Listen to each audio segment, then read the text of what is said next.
King of France. This video is purely for entertainment and does not infringe on copyrights or laws. The rights to the novel and image belong to the original author. We do not claim ownership. Don't like waiting and want to listen to this fanfic in full now? Subscribe to our Patreon, where you'll find the best fanfics. Chapter 101. The Magician on the Battlefield. On that day, many distraught rebel soldiers appeared in the villages and towns near the battlefield, and even in the city of Conta, which was dozens of miles away from the battlefield. They rushed into every open tavern, threw out all the copper coins they had in exchange for wine, and then drank it non-stop.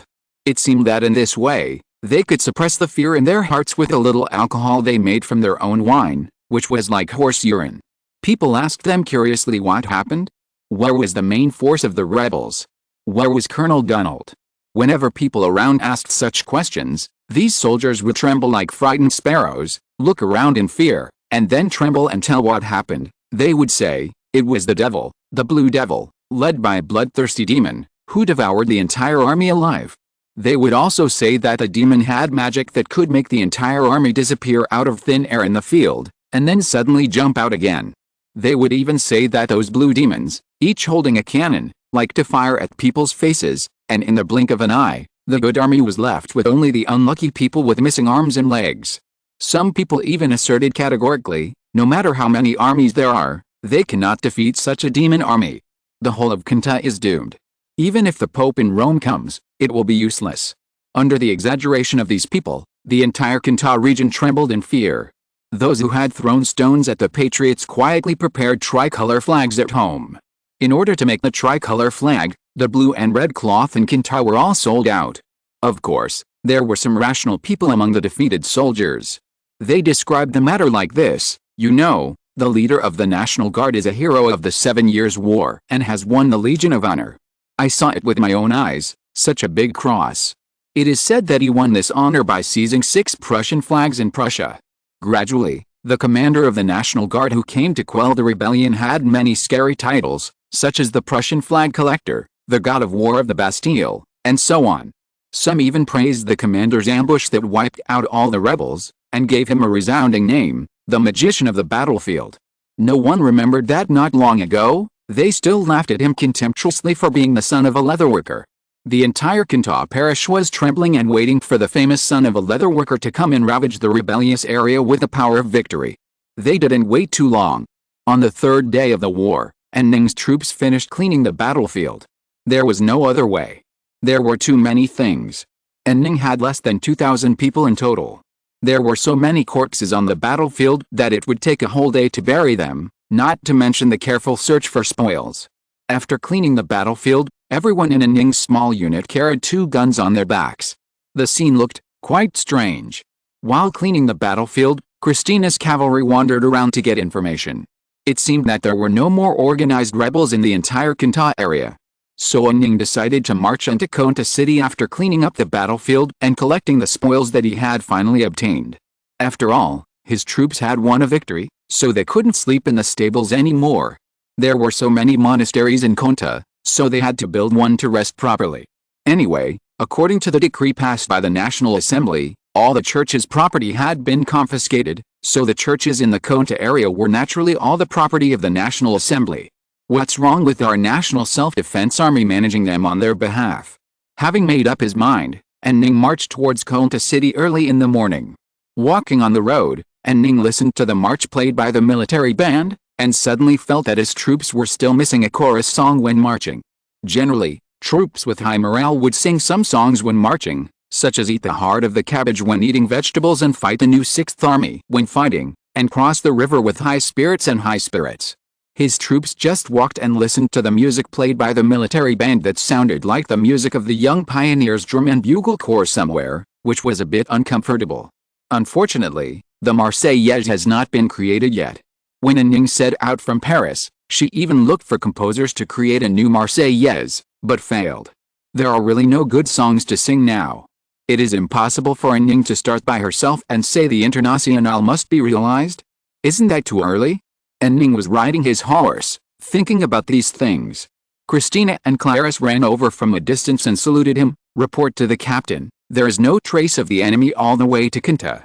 We entered Kinta and told the bishop in the city that our army is about to enter the city. And Ning, the bishop of Kinta, didn't run away? He is the #1 criminal of the rebellion. He must be caught and brought to Paris for public trial. Christina shrugged. He seems to have accepted his fate. Maybe he thinks that if he runs away, we will burn and kill in the city, just like the rebels did in the towns loyal to the National Assembly. And Ning, this reminds me. Russell, order the whole army to prohibit looting in Kinta. Keep your hands and behave. Yes. Keep your hands and behave. The non-commissioned officers were already very skilled in passing messages, and Ning's orders were immediately repeated layer by layer and passed to the whole army. Christina, I will go for reconnaissance to prevent fraud. Well, go ahead. And Ning waved her hand.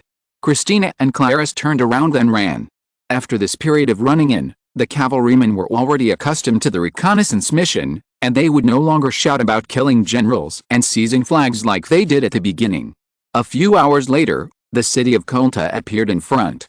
When they saw the tricolor flag of the National Guard, every monastery in Kolta rang the bells, and the bells rang one after another. And Ning walked at the front of the queue and saw a cardinal with many priests wearing gorgeous white priest robes standing in front of the gate of Kolta. Kolta city has no city walls, only one city gate. And Ning rode forward and rushed to the priests before the entire army. The cardinal saluted and Ning respectfully. I am Cardinal Hart of this diocese, the leader of this rebellion. Excuse me, are you the magician of the battlefield, Mr. Andy Frost? And Ning was surprised. What the hell? The magician of the battlefield?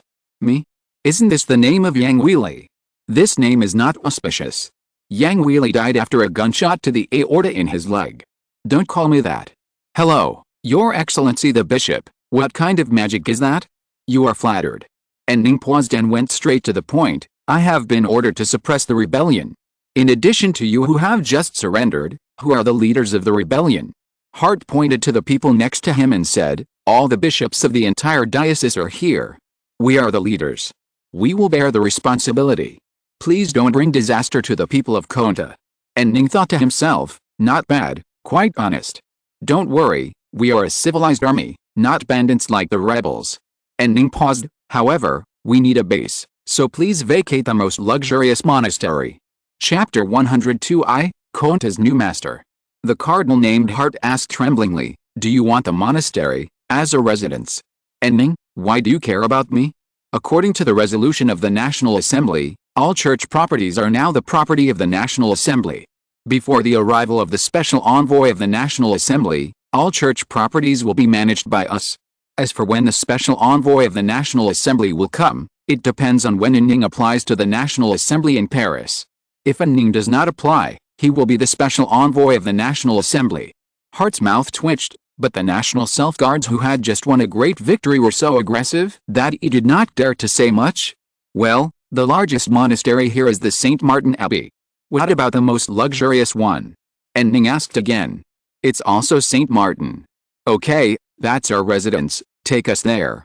The St. Martin Abbey is indeed very large, and the entire monastery is built like a fortress. And Ning was a little scared when he looked at the monastery.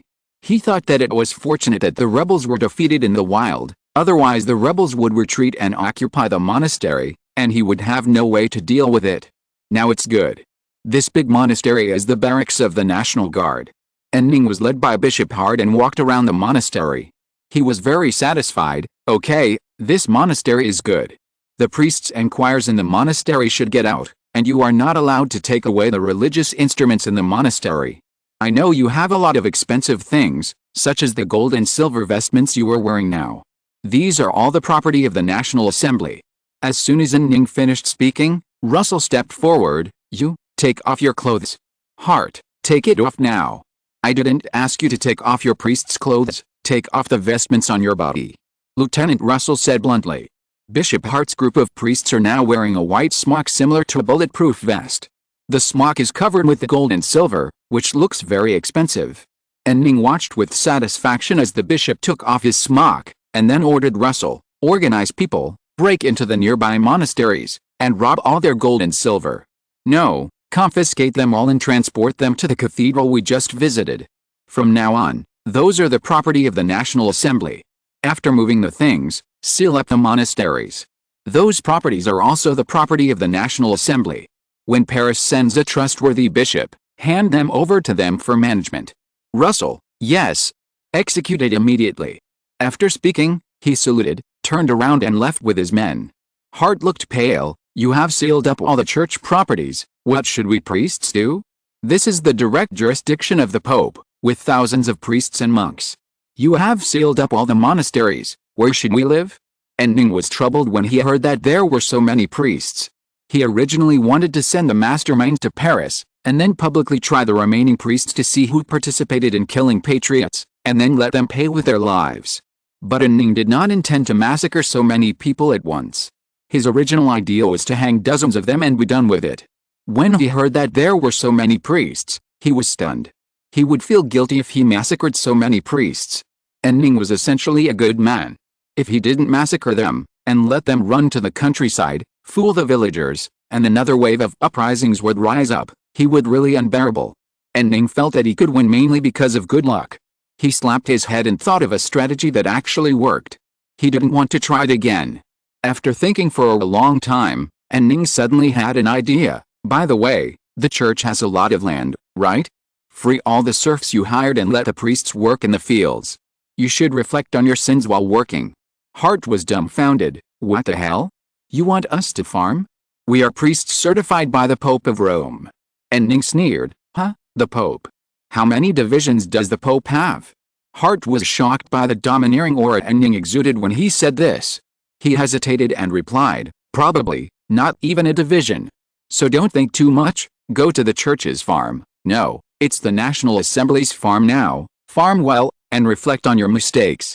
But this has nothing to do with you, you are the ringleader of the rebellion, and in a few days I will take you bishops to Paris for trial.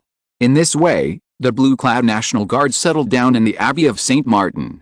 The priests who originally lived in the monastery were driven to the church's estate to do farm work and were guarded by a company of soldiers. The soldiers of the National Guard plundered all the wealth of several monasteries in Quinta and moved them to the great cathedral of the Abbey of St. Martin for storage. Facing this room full of gold and silver, Ning sighed that these were not priests, but vampires lying on people's heads. Now all these properties are mine, they all belong to the National Assembly. With so much property, Ning began to have new ideas. He originally wanted to plunder and return to the court, but it would be a bit difficult for him to transport so much property with his own troops. It was estimated that many soldiers would steal the property and run away halfway. By stationing here, the safety of the property can be guaranteed. Not only that, relying on these properties, it is entirely possible to maintain an army of considerable size. Even if Paris does not pay the military pay, he can still afford to pay the wages of the troops. Or maybe we could just stay in Quinta, using the excuse of preventing another rebellion. The more Ning thought about it, the more he thought this idea was a good one. Now that he had such a high reputation in the National Assembly, his reputation would definitely be higher if he returned to Paris. Even if he didn't do anything deliberately, it would definitely interfere with the course of history. And I suspect that I have a special ability that will attract the focus of events to myself as long as I'm there. If this goes on, I'm going to become the protector of France, and history will go astray. This is definitely not okay. I should stay away from the political center and find a place on the edge to stay for a few years. Quinta looks good. There is a luxurious monastery to live in, and there is so much military funds. I can just stay here and watch the situation change. Of course, this place was originally a rebellion area, and it is estimated that it will not be too worry-free to live there in the future, but I can expand the army to deal with it. With so much money, doubling the army should be enough to deal with it. It happened that Ning had cleaned up the battlefield before and confiscated more than 1,000 smoothbore rifles, which could be used by the newly recruited troops. Before, the Black Army had less than 10,000 people. Ning made up his mind and ordered the troops to prepare for permanent residence here. Stock up on food and other things first, and get enough supplies. He was busy preparing for armed separatism here, and directly ignored a recall order from Paris, which dragged on for more than a month. During this month, Ning established a local council under his control in Quinta, and then formed a local national self-defense force as a local security force. Ning also allocated some of the confiscated funds and sent them to nearby areas that had been looted by the rebels to compensate for their losses. He also posted conscription notices in surrounding towns, recruiting patriots who were ambitious to do something. However, the conscription notice did not see any results for the time being, probably because Ning did not set up conscription stations in surrounding cities, and volunteers had to walk to Kinta to join. Ning was tossing in Kinta until July, and the Paris Parliament finally couldn't stand it anymore, and sent Ning's close friend Danton to urge him to return to Paris to report. Chapter 103 Return to Paris. When Danton arrived, Ning was playing bridge with several local gentlemen in his office. After all, he had not received any news that Danton would come.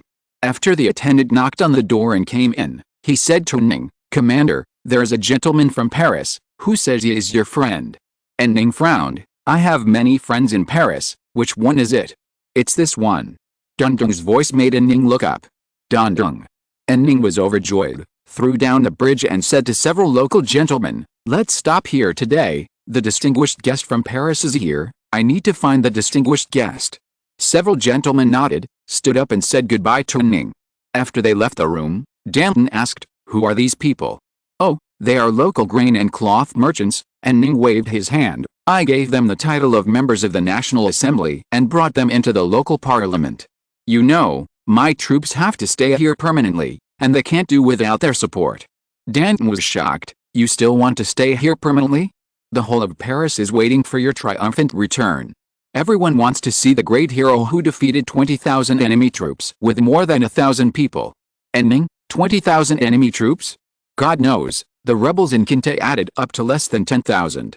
But everyone in Paris said that you defeated 20,000 enemy troops, and some people swore that you could do this because you fought the enemy leaders in front of the battle, and you killed more than a dozen rebel leaders in a row. Am I guan you? Killing the rebel leader with warm wine, right? That's not right. Killing people with warm wine requires a Zhang to drum up support." While Ning was shocked, Danton continued, "Maximilien proposed in the parliament to grant you the rank of brigadier general. He said, if such a soldier is not a general, I will suspect that there is something wrong with our military system. Robespierre, what are you doing? Just take care of yourself." Danton. Later, Lafayette said that the promotion should wait until you return to Paris. At least he should listen to your battle report first. I think Lafayette just doesn't want you to be promoted. It is said that he originally wanted to delay the dispatch of troops and let you be dealt with by tens of thousands of rebels. I didn't expect you to directly defeat the rebels. Amazing, how did you manage to defeat 20,000 people with less than 2,000 people? I just said that I didn't defeat 20,000 people. Why don't you go back to Paris to explain the situation?" Danton interrupted Ning, "If you don't go back to Paris, everyone will spread your victory as defeating 100,000 people. Good guy, 2,000 against 100,000? Am I leading the Astartes in Warhammer 40k? Danton, look how shocked you are. Go back to Paris. I just don't understand. Why are you staying here instead of going back to Paris and becoming an opinion leader in the parliament with a reputation of a great victory? I stayed in Kinta just because I didn't want to be an opinion leader. If I go on like this, I will become the backbone of the revolution. What the hell am I doing? And Ning, it's like this. I found that I am more suitable for leading troops to fight than meeting with gentlemen in parliament. Next, I plan to continue to lead the troops to garrison in Kinta to prevent further rebellion here. Danton, then you can play bridge here. Playing bridge is also part of the job. It's to win over the local gentry. And Ning explained. Okay, I understand. Danton nodded. Anyway, you still have to go back to Paris. You have to report back, right? And since you won the battle, the king has been looking forward to your return, because your victory has greatly improved the reputation of the royal family. I heard that His Majesty is going to give you a title. And Ning, it's a revolution, why do I need a title? After the August Declaration, the peasants sent nobles from all over the country to the gallows, and I don't want to be with them. Danton, I know that you are devoted to the revolution. No one is more enthusiastic about the revolution than you. What the hell? Danton, my friend, you have a big misunderstanding of me. But this misunderstanding cannot be explained, so Ning can only admit it. Okay, I will dispatch a company and take the masterminds of the Kinta rebellion to Paris in a few days. And Ning paused and added, I still have to pay back the military funds that the Duke of Orleans lent me.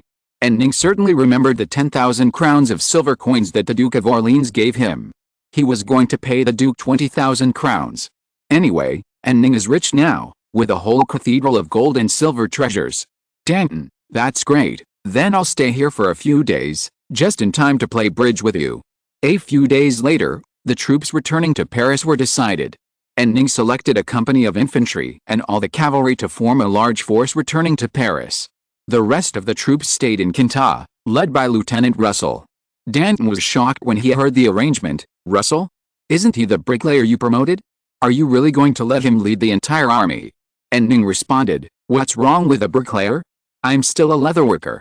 Russell performed very well in the battle to suppress the rebellion and can be trusted.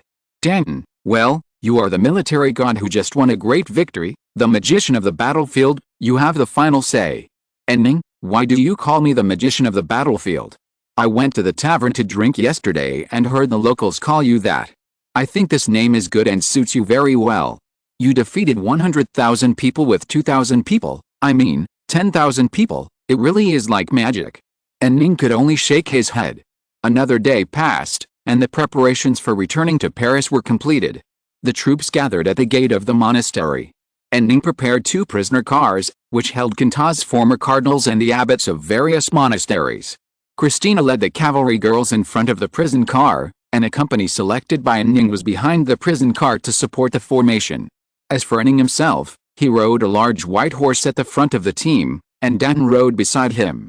When the troops left Quinta, the people of Quinta poured into the streets and gathered on both sides of the street to watch. Seeing the former bishops on the prisoner cart, the people bowed their heads and made the sign of the cross on their chests. Seeing this, Danton said to Ning, you are really amazing. You can make these religious people so obedient to watch their bishop being taken away. They are so obedient because after I arrived, I subsidized the grain merchants to increase the purchase price of grain, so that the grain merchants bought grain at a high price and sold it at a low price. I used the church's property to make up the difference. Danton asked in surprise, can you financially bear it if you do this? And Ning smiled, you don't know how much gold and silver I found in the church in this place. These priests are simply vampires. They have sucked the flesh and blood of citizens. Danton agreed, indeed, since the confiscation of the church's property, the finances of Paris have been greatly relieved. The parliament can finally settle down and formulate a constitution.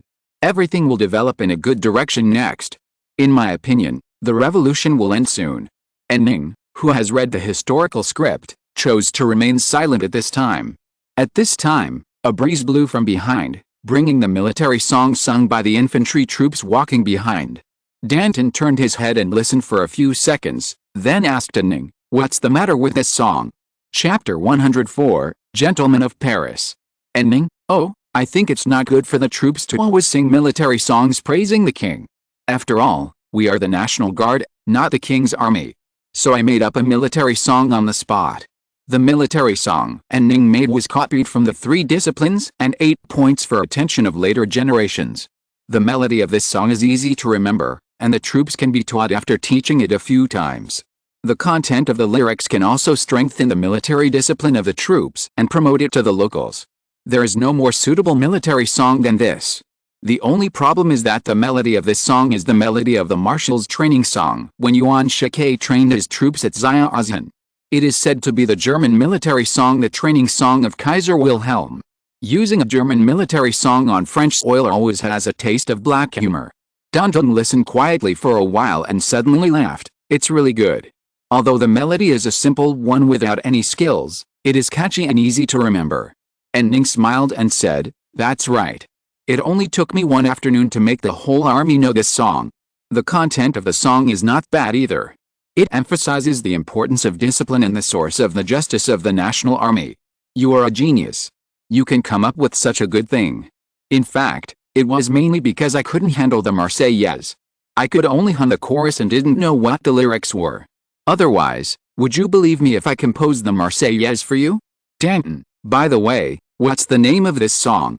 And Ning wanted to steal the name of the song and call it the Marshal's Training Song, but he suppressed this impulse and replied, it's called the National Guard Discipline Song. Danton, not bad, very good. You are such a talented guy, I envy you.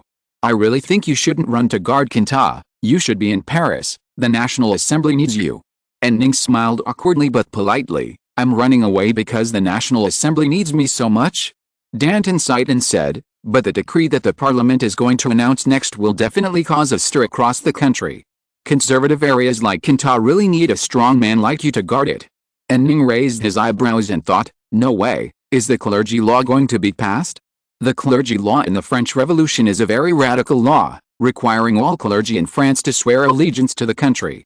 More importantly, this law stipulates that the power to appoint clergy belongs entirely to the National Assembly, completely severing ties with the Pope in Rome.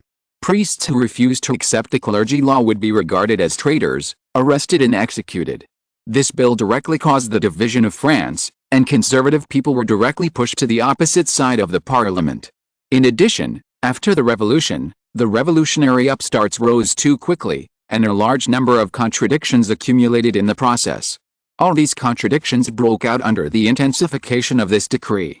A large number of conservative regions rose up to oppose the emerging National Assembly, and the French Civil War broke out completely. For a moment, Ning wanted to use his reputation to prevent the passage of the clergy law and make the entire French Revolution less radical. This might prevent the outbreak of the Civil War. But he immediately gave up this idea. Then history would be completely off track, and the advantage of having read the script would be gone. If he was not careful, he would stand on the wrong side and die in the surging tide of revolution. Ning, who had given up the idea of interfering in history, pretended to be curious and asked, "What's wrong? Is the parliament going to pass a big bill?" Danton, yes, they are going to pass a very radical bill to turn priests into civil servants sent by the state and cut off the connection with Rome. Maximilian supports this bill very much, but I think it's a bit too radical. Ning thought to himself, Danton, you and Marat are radicals, why are you acting like a moderate? Danton continued, I remember you predicted before that if the policy towards priests is too radical, those conservative regions will rebel. You mentioned Vendée at the time. So I am very worried about this. Damn, so I made Danton, a radical, look like a moderate? I am really guilty. And Ning hurriedly tried to make amends, but, if we don't adopt more radical measures, there is no way to cure France's ills. When it is seriously ill, we need to take strong medicine. After saying this, Ning suddenly realized that people in Europe nowadays don't take medicine when they are sick, but bleed. So he immediately corrected, I mean, just like bleeding, if you have a serious illness, you need to bleed a lot to cure it at once. Let's just say there is civil unrest, this is bleeding, it is a necessary condition to empty the toxins accumulated in France. What the hell am I talking about? Never mind, this is a metaphor unique to people of this era, and has nothing to do with modern people. Danton nodded solemnly, well, I understand. However, if our troops can fight as well as yours, it is estimated that it will only take a while to assess the rebellion. Ning smiled but said nothing. The French Civil War lasted until 1796, and there were wars with foreign countries in the middle. Anyway, after 1790, there were no days of peace in the whole of France, and there were always various wars. There is no need to tell Danton about this. Danton changed the subject, by the way, have you made any progress with the Duke's daughter? Ning, huh? What the hell? Everyone in Paris is saying that you are the son-in-law that the Duke has chosen, so he is working so hard to help you. Now in the brochures in Paris, most of them are about your military love story with Christina. Ning thought of Christina's chest muscles for a moment, and he quickly drove the exaggerated white out of his mind. No, I'm busy marching and fighting, how can I take care of these? Ning replied, Christina is an outstanding cavalry officer, and her reconnaissance has helped me a lot. Danton, just reconnaissance. Just reconnaissance. Ning said firmly. Danton said again, this is too unromantic. Although Christina is a soldier, she is also a girl. There are also examples of people getting married after serving in the army. Ning, this kind of thing depends on the girl's opinion, and we don't have the final say. Besides, the current situation is not a good time to fall in love. Is that so? Danton shrugged. Although he refuted Danton, Ning couldn't help but fantasize in his heart, Christina is not impossible, anyway, she is big, beautiful, and big. It took Ning and his group a week to return to Paris. 3 days before he returned to Paris, the news of his return spread throughout the city of Paris. The one who was most unhappy about this news was Lafayette.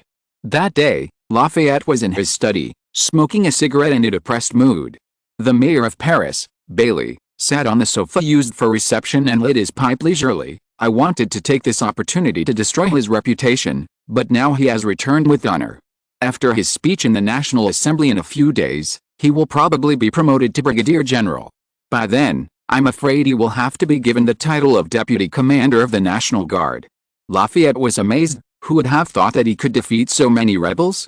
From the information collected so far, even if the results are inflated, he has at least defeated enemies that are 3 times his size. I don't know how he did it. Bailey, don't you know either? I thought the heroes of the War of Independence would be able to do the same thing. Lafayette, the troop strength ratio in the War of Independence was not so disparate. Even if we exclude the useless Continental Army, we still have an advantage over the British Army. Bailey, is that so? Lafayette sighed. This exaggerated casualty ratio, no matter how reluctant I am to believe it, I have to admit that this damn cobbler does have some talent for fighting. Bailey, won't you do something? If this goes on, his reputation in Parliament will completely overwhelm you. Lafayette, huh? I can only congratulate him. The only thing to be thankful for is that I also had the credit for the victory in the War of Independence, so I didn't lose the position of Commander-in-Chief of the National Guard to him. Think about it in a better way. Bailey paused. The cobbler has always shown that he is not very interested in status and power. Maybe he will not have any desires. How is that possible? He won such a victory, how could he not have any desires? When he arrives in Paris, he will definitely show his greed. Lafayette said firmly. Chapter 105, The Humble Mr. Frost. While the bigwigs in Paris were all preoccupied with their own concerns, and Ning entered the city that morning, the people of Paris gathered spontaneously and lined the streets to escort Ning to the National Assembly. Amid the cheers of the crowd, all the members of the National Assembly stood in unison on the steps outside the Parliament Hall, the original equestrian arena, and applauded him. Faced with this situation, Ning was finally forced to realize that he might not be able to ride on the wall in the future, because he was the wall itself. So Ning became more determined to stay away from Paris. This was mainly because Ning had barely played off his struggles in his previous life, and he was quite clear about his own weight. You can still rely on your own plug-in in wars, right? In the war not long ago, you could take off the enemy's clothes if he was embarrassed, which shows that your plug-in is reliable. The political struggle in this parliament is not as open as on the battlefield. You might be calculated into it at any time. In fact, this time when I went to quell the rebellion, I was calculated by Lafayette, but I was lucky and strong, so I won. Paris is very dangerous, so I should return to Cantal. It happened that I had made a great reputation in the Cantal area. As long as I was there, the local people would not dare to rebel again. It should be much safer to train troops in Cantal, accumulate strength, and watch the changes in the situation than in Paris. When the situation is critical, I can still come forward to save the Republic. Anyone who has seen the Fifth Republic knows that at the critical moment, you have to rely on one empty to lose. While Ning was thinking about this, the current rotating Speaker of the Parliament, the virtuous Pétion, came forward and opened his arms to Ning. The whole of Paris is waiting for your return, the pacifier of Cantal, Mr. Frost. Your outstanding art of war has conquered all of Paris. As soon as the voice fell, all the representatives of the parliament applauded together. And Ning saw that Robespierre and other friends of Ning applauded the most. He got off his horse, took a step forward, and was about to speak when several children rushed forward with flowers in their arms. Mr.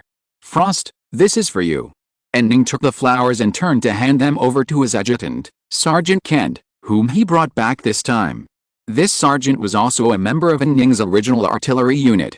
He was promoted to a non-commissioned officer before the expedition, and then he killed an officer and 2 enemy soldiers with a bayonet in the battle, so he was commended and promoted to sergeant. Just by looking at his face, you can tell that Kent is a tough guy. And Ning specially chose him as his adjutant to let the gentlemen of Paris taste the atmosphere of the battlefield. After handing the flowers to Kent, Ning cleared his throat and said to the representatives, "Ladies and gentlemen, I want to make one thing clear. Everyone in Paris is saying that I defeated 20,000 people, which is not true. Cantal's rebels only have about 8,000 people in total. I defeated them twice, once with 3,000 people, and the second time with more than 6,000 to 7,000 people. And I was able to do this because my troops are fully equipped. I have artillery and cavalry, while Countess rebels are only infantry." At this time, Ning heard someone in the crowd muttering, "Oh my God, he is so humble." Ning was speechless. He told the truth just to prevent someone from taking this victory seriously and causing trouble for him in the future. If he made it clear at the beginning, he would not have to worry about it. And Ning, in short, I'm not as powerful as the rumors say. Suddenly Robespierre shouted, you only have 1,500 people, we all know that it's amazing to defeat 3,000 people, not to mention that you defeated 7,000 people afterwards. And Ning, this. Lafayette stepped forward and said to Ning, Mr. Frost, a hearty victory is a hearty victory. Don't be too modest and reduce the glory of the victory. This glory is not only yours, but also the entire National Assembly.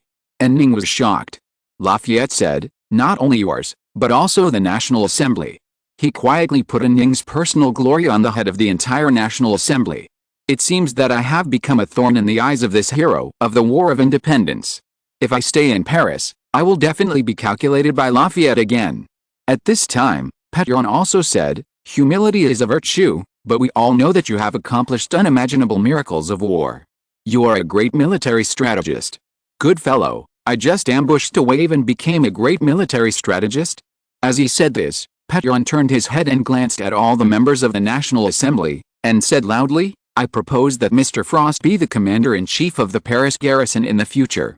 And Ning noticed that Lafayette's eyebrows jumped. Lafayette was the commander-in-chief of the National Guard, and the National Guard of Paris was ordered to defend the entire city. In theory, he was the commander of the garrison of Paris. Now a separate garrison commander is appointed, which is to give Lafayette an eye drop. The representatives applauded. Seeing that this was about to become a reality, Ning said, I am very sorry. There are still some signs of rebellion in the Cantal area that have not been completely eliminated. I will return to Cantal after staying in Paris for a while. You should ask someone else for the garrison commander. Pétion was surprised. You are going back? Yes, there are still many rebels in the Cantal area that have not been completely eliminated. The people also want to restore the original status of the Pope's enclave, so I must stay in Cantal for a long time to guard this newly acquired territory for the National Assembly. Pétion stared at Ning's face, as if he could see through Ning's intentions. Lafayette had the same expression. Perhaps Ning's move was beyond their expectations. Ning felt a little proud. You can fight your own politics, but you can't use me as a gun. I have money and guns in Cantal, and I have a monastery like a fortress. I am free. After the initial shock, Mirabeau stepped forward. Isn't this bad? You fought such a beautiful battle, you deserve a reward. And Ning smiled. Of course, I also want some rewards. You know, I'm just a captain. It's not appropriate to lead the National Guard of the entire Cantal region with the rank of captain. Lafayette, of course, Mr. Robespierre has proposed to promote you to Brigadier General. But I see that you haven't come back to report, and direct promotion is not in accordance with procedures, so I oppose this proposal. Ning, just Brigadier General? I'm going to be the military commander of the Cantal region, wouldn't it be more appropriate to give me a lieutenant general? The way Lafayette looked at Ning was very simple and easy to understand, and the subtext was too easy to guess. You have been promoted from captain to brigadier general, you have skyrocketed, be content. But Ning did not back down. I am the regional chief of Cantal.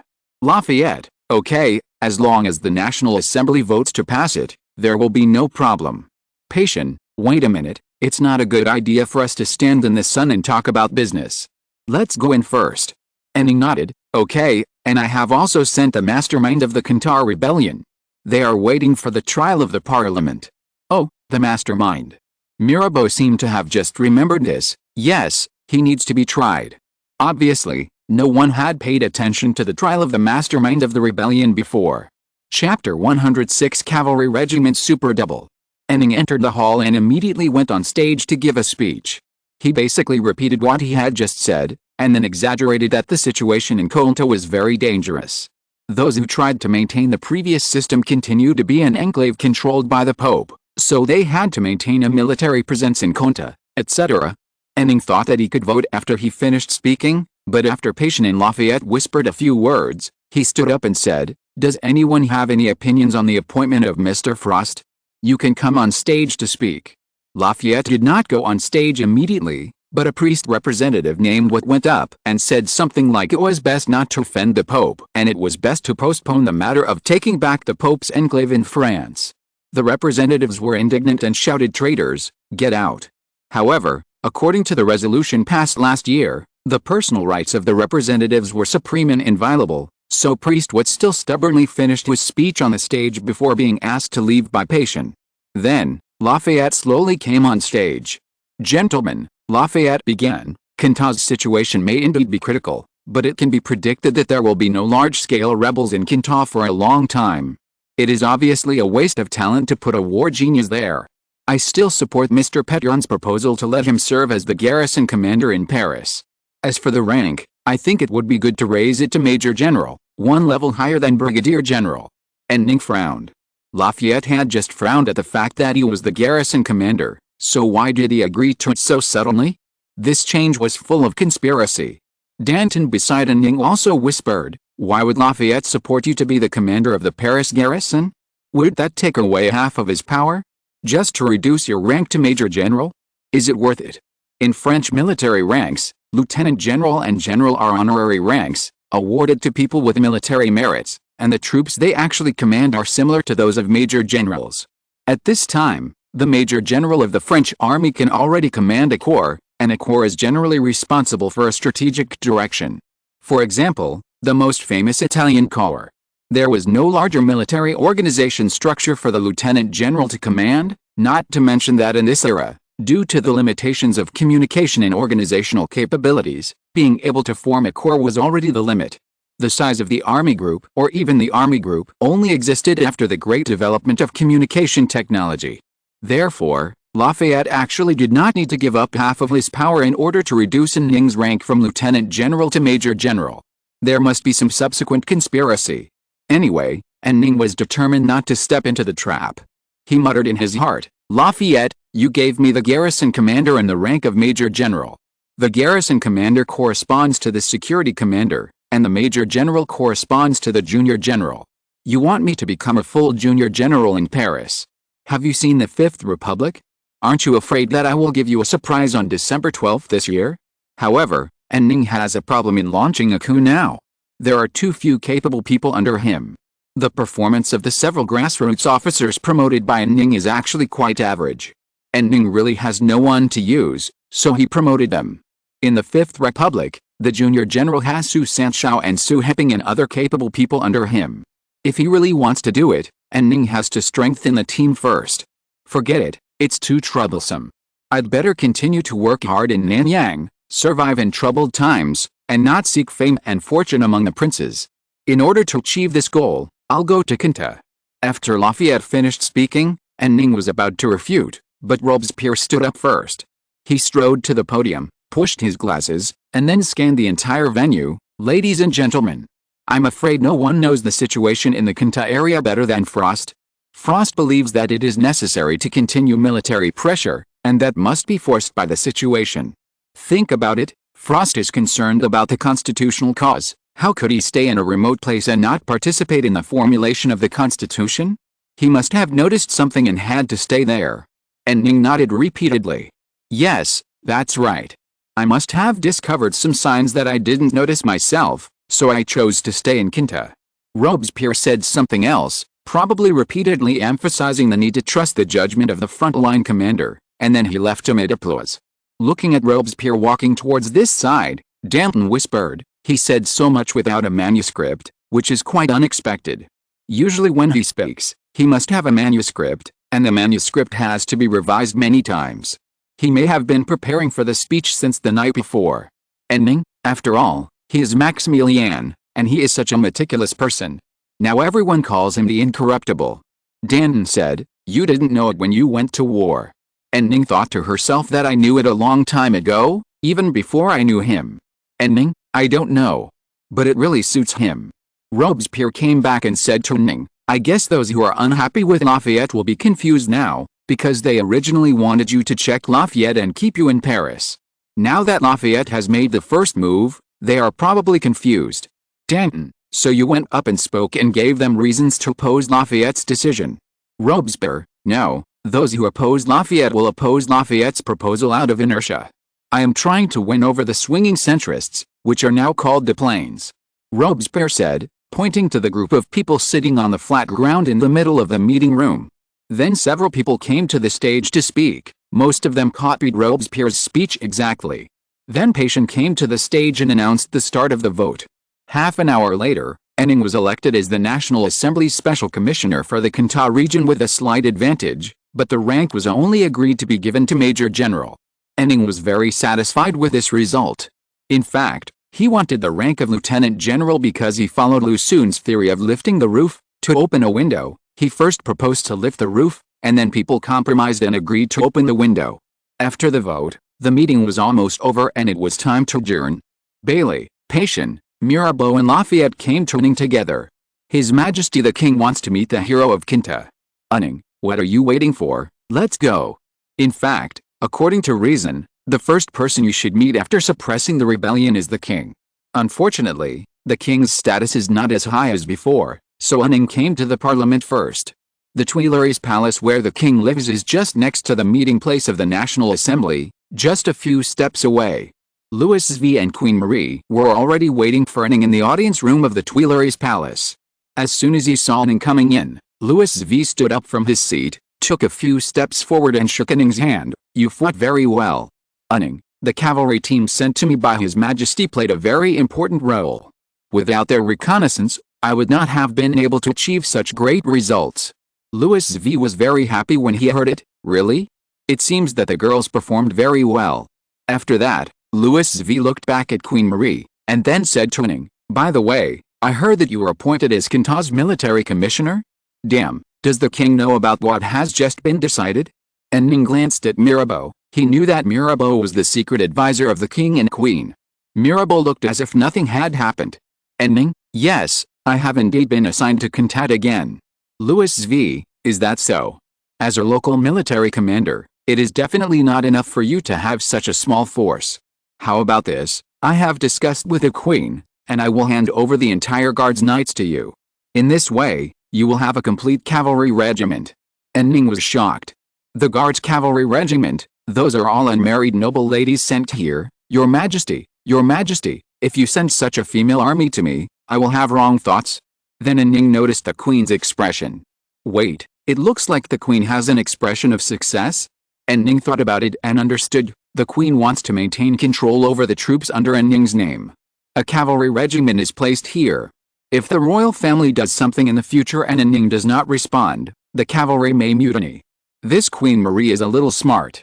But why does she think that the Guards cavalry regiment will definitely support the royal family? During the Bastille, it was the Guards who mutinied in support of the revolutionary masses. It seems that this woman is only a little clever, but not wise. And Ning, thank you, Your Majesty, I will definitely make good use of this elite cavalry unit. Chapter 107 The Duke's Concerns. When Ning came out after meeting Louis V, the Royal Guard Cavalry Regiment had already assembled at the gate of the Tuileries Palace and was on standby. As soon as Ning came out, a voice ordered, everyone, salute.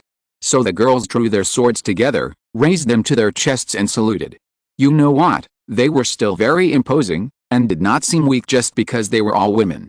The cavalry squad led by Christina was also mixed in the cavalry regiment, and Clarice was next to him. And Ning originally thought that this cavalry regiment would be directly commanded by Christina, but she didn't expect it to be the case. A dashing lady in her 40s rode up on her horse and saluted Ning. The Guards Cavalry Regiment, the required number of soldiers is 541, and the actual number of soldiers is 541. Please give us your instructions, His Excellency the Major General. And Ning, okay, relax a little. Next you will be moved to a manor in the suburbs. The accommodation may be a little bad. The manor is a little small, and there is a company brought back from Konta living with you.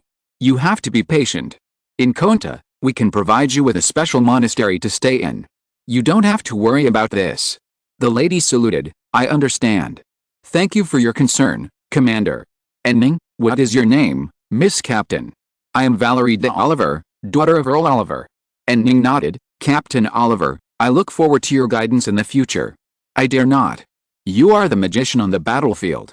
We are ready to witness your miraculous art of command. And Ning was filled with a desire to complain when he heard this. He wanted to say that he was just forced into an ambush and asked him to stop bragging, but in the end he didn't say it. Well, it's comfortable to be flattered, it's a bit refreshing. And Ning, okay, lead the team back to the manor in the suburbs. The servants of the manor should be able to arrange for you to stay. Captain Oliver, aren't you going back to the manor? I still have to visit the Duke of Orleans. By the way, I borrowed Christina de Lestal from your army. She should also want to see her father. Captain Oliver saluted. Yes, Lieutenant de Lestal, step out. You can go home. Christina rode out on horseback, looking at Ning and laughing. Ning curled his lips, and at this time the servant of the palace led his horse over, so he jumped on the horse and nodded to Captain Oliver. I'm leaving. Have a nice dinner. The captain said. The main building of the royal palace of the Duke of Orleans was decorated with lights, and the servants were all lined up at the door, waiting to welcome Ning and their lady. As soon as Ning arrived, the servants bowed in unison. The Duke stood in front of the bowing servants and opened his arms to Ning. Ning got off the horse and hugged the Duke directly. Oh, my general, you are here at last. I wanted to find a chance to talk to you in the parliament, but I am a noble, and it is not easy for me to get close to your small group. Ning's small group is Robespierre, Danton and other radicals, all of whom are of commoner origin.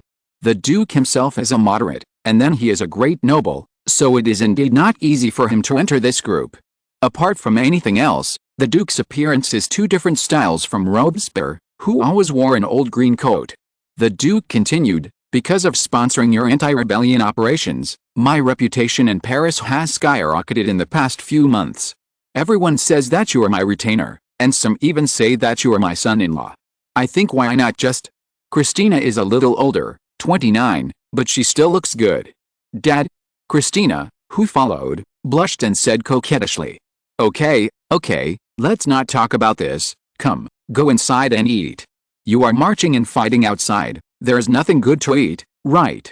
Ning replied, there is nothing good to eat when marching and fighting, but after occupying Kinta, the food is much better. The chefs in the monastery are all top chefs, and these priests really know how to enjoy themselves. The Duke, humph, that's why we have to confiscate the property of the priests. We are discussing a new priest law. In the future, priests will be civil servants sent by the National Assembly and will no longer be able to live a luxurious life like before. You took back Kinta, which originally belonged to the Pope, and it is a great achievement. Kinta was originally an enclave of the Pope in France, just like Avignon, and its administrative power was independent of France. The National Assembly's resolution to take back these two enclaves can be said to be a move against the Pope. It can only be said that France is worthy of being a filial son of God. As for what kind of impact the Duke's clergy law would have on France, Ning refrained from saying it. The Duke took Ning and chatted as they entered the royal palace, and the two chatted all the way to the dinner table. At this time, Ning seized the opportunity and said to the Duke, Sir, I will repay the principal and interest of the 10,000 crowns you borrowed from me before. I brought back a total of 20,000 crowns, which have been placed in the manor in the suburbs. The Duke waved his hand. You don't have to pay me back. Not only do you not have to pay me back, I will also make additional investments in you. You are forming an army in Kinta. You need money, right? You only have the few artillery that Lafayette gave you. You want to buy new cannons, right? I happen to know a big businessman who runs a cannon foundry. They have been casting cannons for the kingdom's army, and recently they have also cast a lot of cannons for Lafayette's National Guard. I'll introduce you to him. You can just ask him for cannons. You can ask for as many as you want, and just put it in my account later. And there are rifles. You always need rifle handles when you expand your army. You can't let the new troops use spears, right? Or you can buy from them. Ning raised his eyebrows. The expansion of the army. In fact, Ning hadn't thought much about it. After all, he had just posted a conscription notice around Kinta before returning to Paris, and no one had come to reply. Ning himself seized more than 2,000 rifles, which were enough for the time being. We really need to buy some cannons. The Duke sighed. To be honest, I think the clergy law may cause a lot of waves. Personally, I don't think it should be so radical, but everyone is in high spirits. Your victory in Kinta has poured a lot of fuel on the fire. The Parliament now feels that even if there is a little backlash, it doesn't matter. The invincible National Guard can handle it. But I have a bad feeling. There have been rumors that the Vendée region is dissatisfied with the National Assembly. Recently, riots broke out in the capital of Vendée. I have a bad feeling. Lafayette is also stepping up the expansion of the army. The National Guard in Paris has expanded to 80,000 people. Ning frowned. It turned out that Lafayette was expanding the army. No wonder he could tolerate himself being the commander of the defense of Paris and sharing half of the power. He has 80,000 troops in his hands. He is not weak at all. The Duke looked at Ning. Tell me the truth, is there going to be a war soon? Ning pursed her lips and nodded solemnly. The Duke, if we really fall into a civil war, we might end up like Rome, with a military dictator. Chapter 108. There is a maid in the house. Ning, that was a long time ago. Now it seems that everything is moving in a good direction. The Duke laughed. There is indeed an optimistic spirit in the Parliament. Many people think that the revolution can end here, and it will be a good and stable life from now on. Only a few people are worried like me. Ning, let's not talk about this. Everyone is here. Butler, please serve the appetizers. As soon as Ning finished speaking, the young master of the Duke's family, who had been waiting on the chair, slapped the table. That's right, I'm hungry, Dad. The Duke sighed, nodded to the butler, and signaled to serve the dishes. After dinner at the Duke's house, Christina wanted to stay at home and have a good chat with her parents, so Ning rode back to the manor in the suburbs alone. When he was about to reach the manor, Ning saw a lonely lamp at the door of the manor in the distance, floating outside the lights of the manor itself. Ning adjusted the position of his sword to facilitate quick drawing of the sword later, and then urged the horse forward. Fanny held the lamp and stood alone outside the door of the manor, waiting quietly. Ning got off the horse and went up to give Fanny a hug, but Fanny dodged quickly. Fanny, please be reserved. The ladies of the Royal Guards Cavalry Regiment live in the backyard. They may see us on the terrace. Ning, then let's go into the house and hug where we can't see each other. If you insist on taking advantage of me like this, then I can only obey your command, Fanny replied, but I still hope it doesn't have to be like this. Ning scratched his head. Okay, I just haven't seen you for too long and I miss you very much. It's only been a few months, not too long, Fanny said, and then changed the subject. I have prepared the bath water and the bed has been remade. It's velvet. After the news of your great victory came, many people sent gifts to the manor. I piled all the gifts in the small hall and prepared a list. Ning, is the velvet bed also a gift? Of course. We can't afford velvet with our own financial situation. Ning, I see.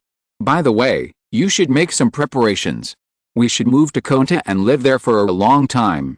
Fanny, are you going to resign as a member of the National Assembly? Isn't now a critical period for the formulation of the Constitution? Ning, there is no other way. Conta's situation is not optimistic.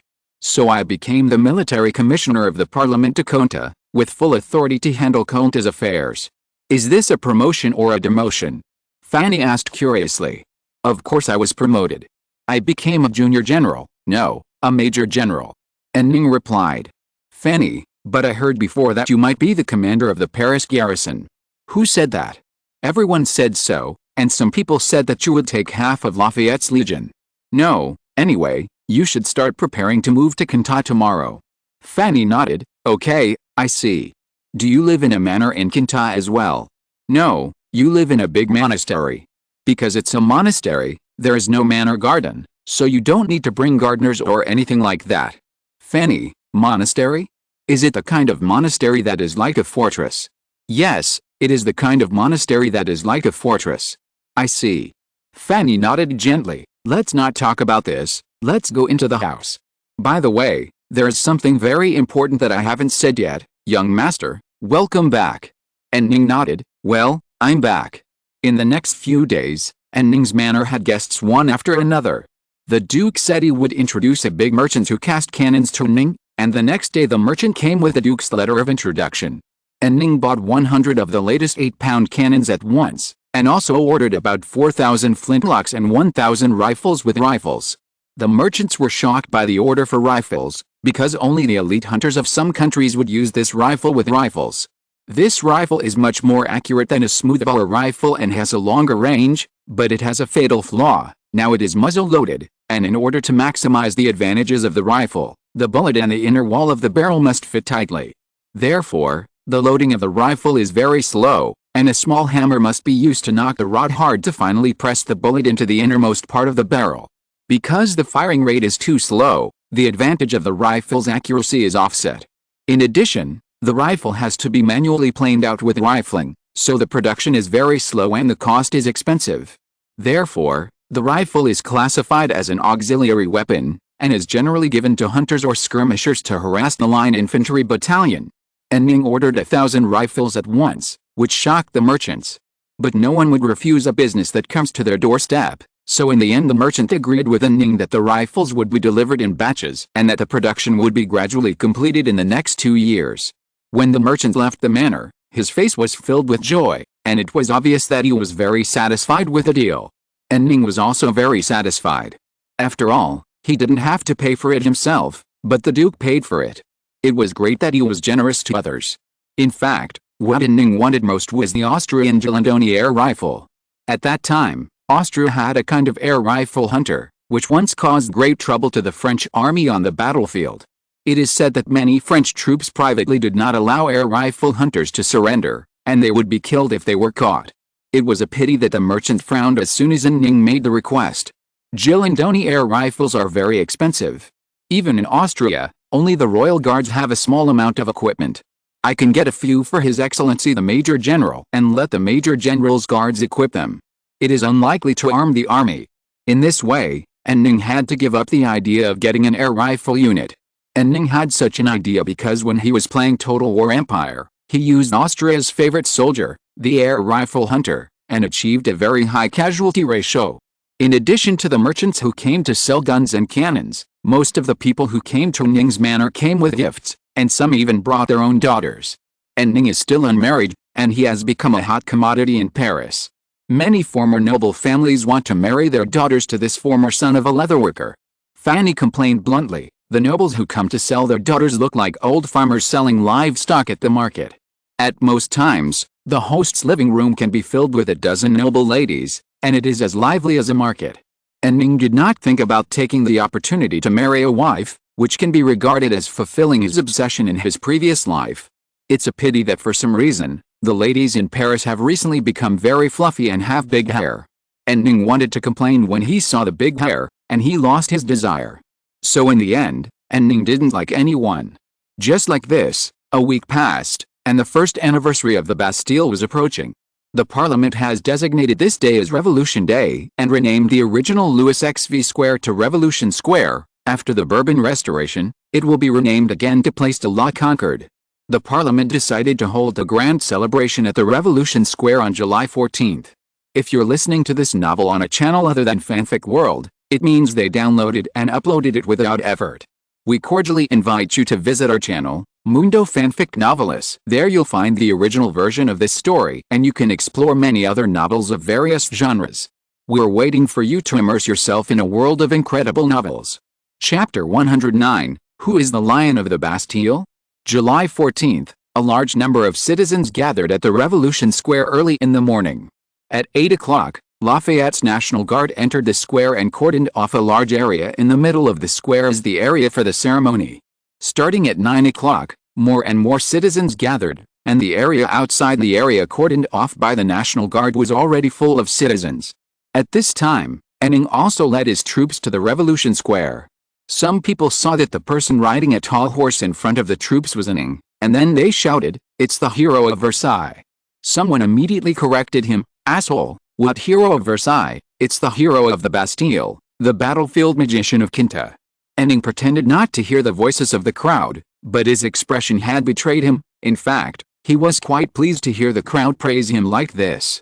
According to the plan, Ning's troops were to participate in the subsequent military parade, and for this purpose, the company he brought back from Quinta had been training in formations for 7 days, and all the training was 4 columns marching in unison. As for the Guards Cavalry Regiment, which had just been assigned to Ning, they usually practiced ceremonial guards, and did not need much training. After that, the various armies participating in the military parade gradually took their positions, and the number of people increased several times over time, and the entire Revolution Square was blocked.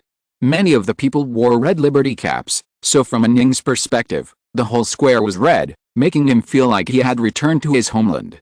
Ning saw Tian and others on the viewing platform. Robespierre was still wearing his old green coat, but he did not wear a wig on his head, and he also wore a liberty cap. The liberty cap is said to be a traditional costume in Asia Minor in the past. Later, in the Roman era, it became a symbol of the liberation of slaves. Now it is extended from this meaning to a symbol of freedom.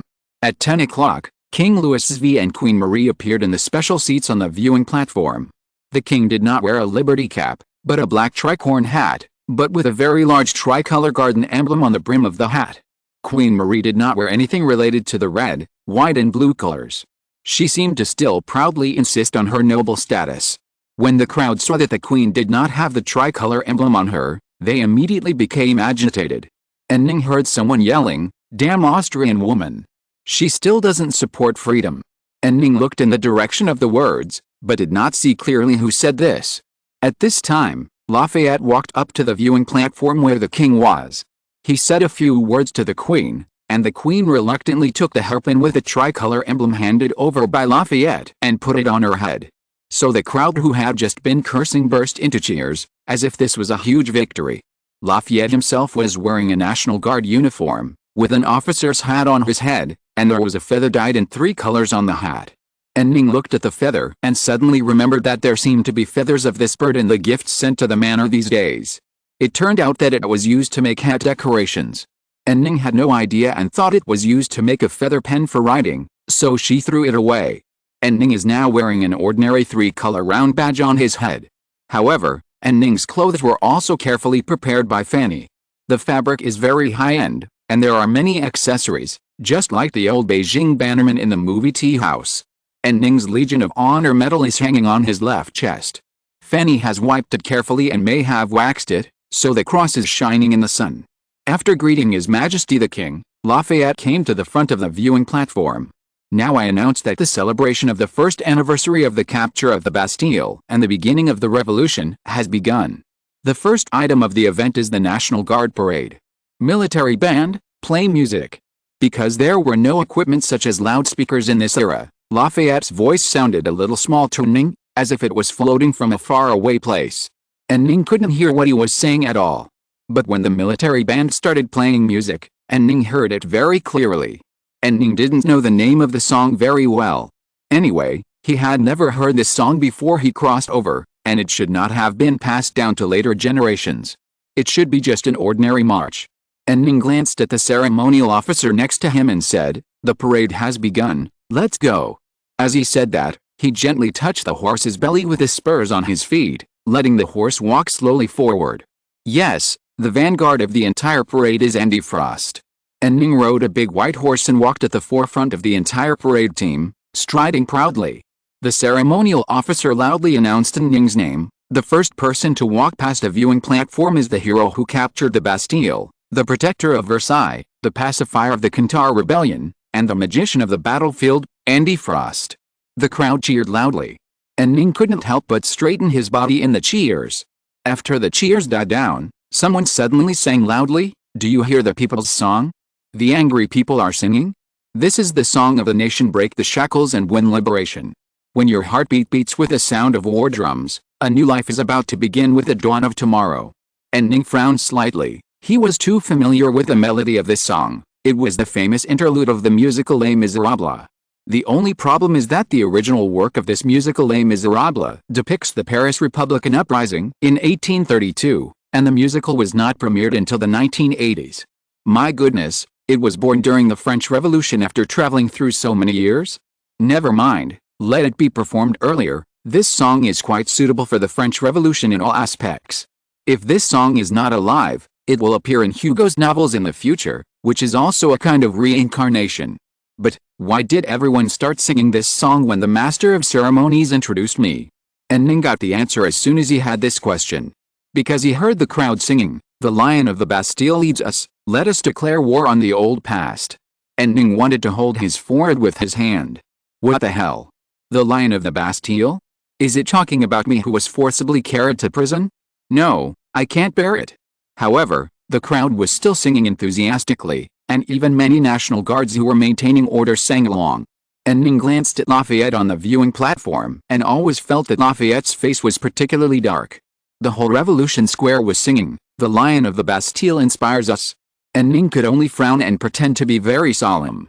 Fortunately, he was riding a horse and his feet were not on the ground. If his feet were on the ground, his toes would be able to dig out a 3-bedroom apartment on the ground. But the crowd was very happy, so happy that they started over again after singing it once. Everyone sang and shook their bodies at the same time, looking like waves surging in the square. On the roofs of the houses around the square, there were also people holding tricolor flags, and they were waving flags along with the singing. There is no doubt that the protagonist of this square today is a Ning. And Ning walked across the reviewing stand amid the singing. He had no part in the following ceremony. He had planned to return home with his troops after this visit, but he did not expect that as soon as he reached the edge of the square, a captain rode up to him on horseback and said to Ning, "Major General, General Lafayette invites you to the reviewing stand to participate in the ceremony." Chapter 110, You are just bragging, right? And Ning followed the captain to the viewing platform. Lafayette's face was indeed very grim. It is understandable, this is the so-called overachieving and threatening the master. Although Ning is not Lafayette's subordinate. "Lafayette, what a great performance. I should have known that it was your work when the opera was performed before." "And Ning?" "Lafayette, don't pretend. The opera The Taking of the Bastille that was performed recently was commissioned by you, right?" "And Ning, I don't know, is there such an opera?" Lafayette snorted and did not respond. He changed the subject. "Come on, let's raise the tricolor flag representing freedom together. According to the resolution of the National Assembly, this will be the national flag from today." And Ning said so and followed Lafayette.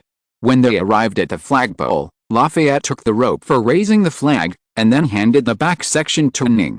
The two of them pulled the rope together and raised the tricolor flag to the top.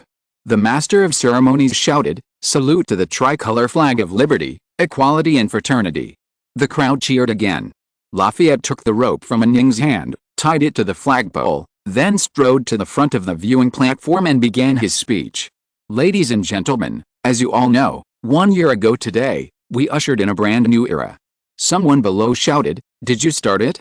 Why is there no you in the opera?" Lafayette immediately pursed his lips and frowned. And Ning became even more curious. He had been back in Paris for a week and had not heard of this opera. Could it be that everyone who visited the manor assumed that this opera was created by me, so they tacitly did not mention it? They didn't think I was an ambitious person who was deliberately trying to expand my influence, did they? I'm not. From the past to the present, and in the foreseeable future, all I have thought about is to survive in troubled times without seeking fame and fortune among the princes. I want to slack off.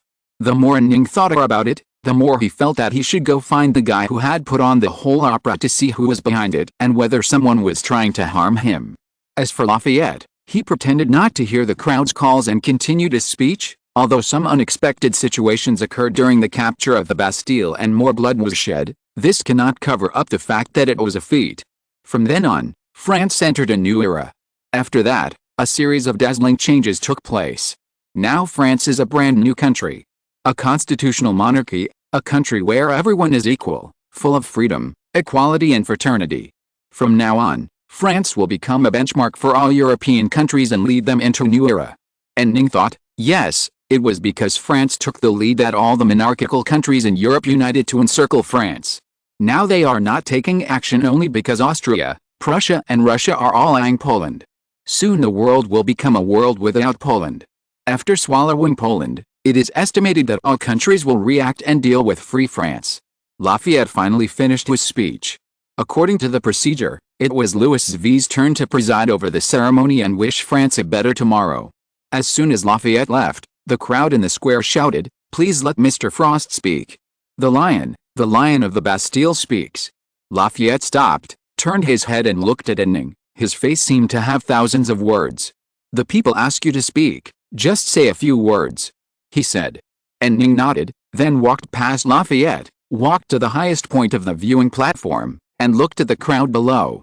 There were no loudspeakers in this era, and Ning could only shout with all his strength, "Everyone! A year ago, I led everyone to defeat the defense of the Bastille." In fact, he was carried in. And Ning cut off the second half. "Given the situation at the time, I felt that I had to do something, otherwise there would be no change in the whole of France. We are obviously the source of Enlightenment thought. The reforms of Queen Teresa of Austria and Frederick the Great of Prussia were all inspired by us. It can be said that we are the origin of these reforms. Is it reasonable for a country like ours to still stick to the old system from 150 years ago? Our current system is still the masterpiece of Cardinal Richelieu. This is obviously wrong. The birthplace of Enlightenment thought is the most conservative and backward country in Europe. There must be something wrong. So that day, I led the patriots who wanted to seek change, captured the Bastille, and declared war on the old system. The crowd below cheered. Ning raised his hands, suppressed the cheers of the crowd, and continued, "But my mission ends here.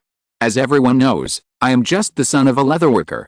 I have studied a little in the military school of Brienne. I am not as smart and knowledgeable as the gentlemen of the parliament. In fact, Ning also studied at the Paris Military Academy and even taught at the university, but it is not important. There is no need to pay attention to these details. The key now is not to let too much false reputation fall on oneself. It is very dangerous to be in the head during the Great Revolution. You don't know when your head will fall.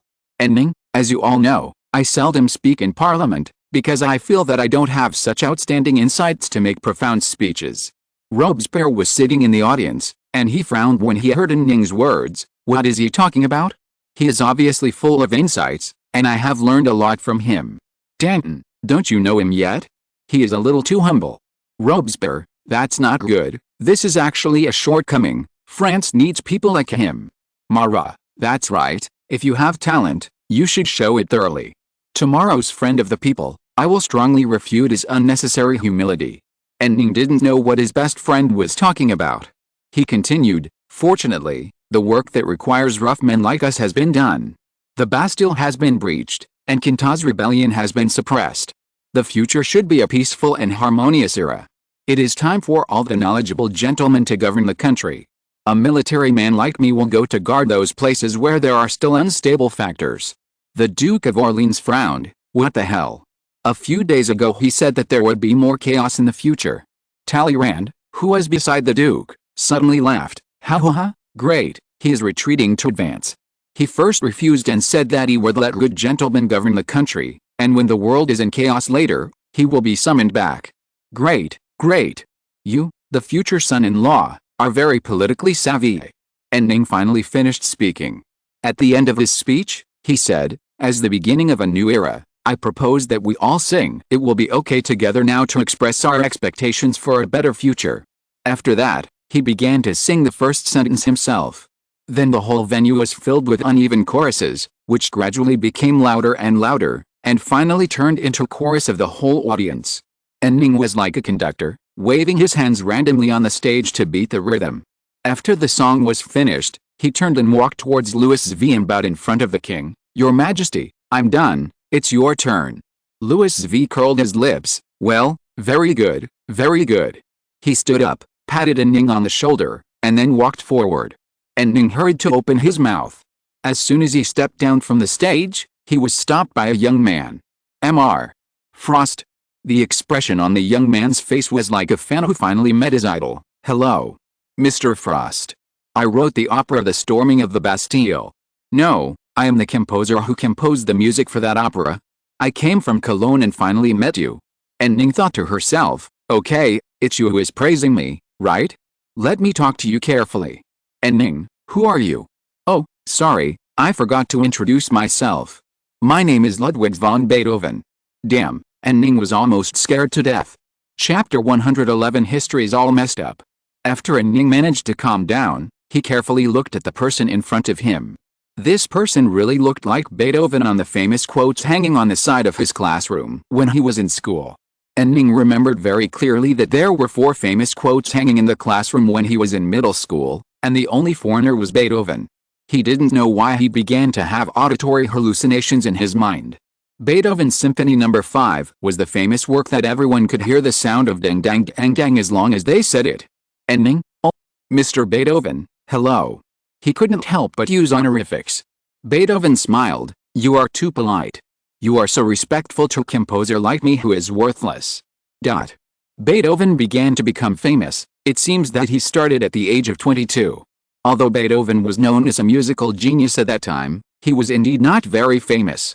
After all, if he had arrived in France in 1790, his first 2 works, Cantaro for the Death of Joseph II and Cantaro for the Accession of Leopold II, would not have been written. My goodness, Beethoven was originally a composer of odes for the Austrian royal family, but he became a eulogist of revolution. My goodness, What does this show? It shows that no matter how hard Ning struggles, history has gone off track. Maybe Quintero for the accession of Leopold I would not have been born. Ning was in great shock because he realized that history was off track. Beethoven was completely oblivious and continued to extend his invitation enthusiastically. My friend and I have formed a troupe in Cologne and rehearsed a short play depicting the storming of the Bastille. It was recently performed in Paris. Please come to the troupe to give us some guidance. Ning, I don't dare to be your guide. I know nothing about music and opera. This is the truth. Ning's attainments in music and opera are only enough to complain about Indian movies on the internet. Beethoven was very enthusiastic. Just tell us whether the scene at that time was restored. No, whether it was restored to 1% of the scene at that time. It is impossible to restore it, unless in your play, the Lion of the Bastille was forcibly carried into the Bastille. Ning, this art should be derived from life and be higher than life. It does not need to force the situation to be the same as the scene on the scene. Beethoven, that's right. You speak with insight as soon as you open your mouth. No, this sentence was not said by me, but by Chernyshevsky. Damn, I accidentally stole someone else's famous quote again. Beethoven, we have a performance tonight, if it's convenient for you. Of course, it's okay if you have other work to do. Ning thought about it. She didn't have any other work to do, so it would be okay to go and see how Beethoven and his friends played. This way, she would be mentally prepared in the future, and wouldn't be caught off guard by the Lion of the Bastille like today. Ning, no problem, I happen to be free tonight, so I'll go to your troupe and take a look. Then I'll lead the way, everyone in the troupe is waiting for you. Ning nodded. Beethoven directly led his horse and willingly played the vanguard for Ning. Good fellow, Beethoven led my horse, and he will go down in history in the future. No matter what, I will be very proud.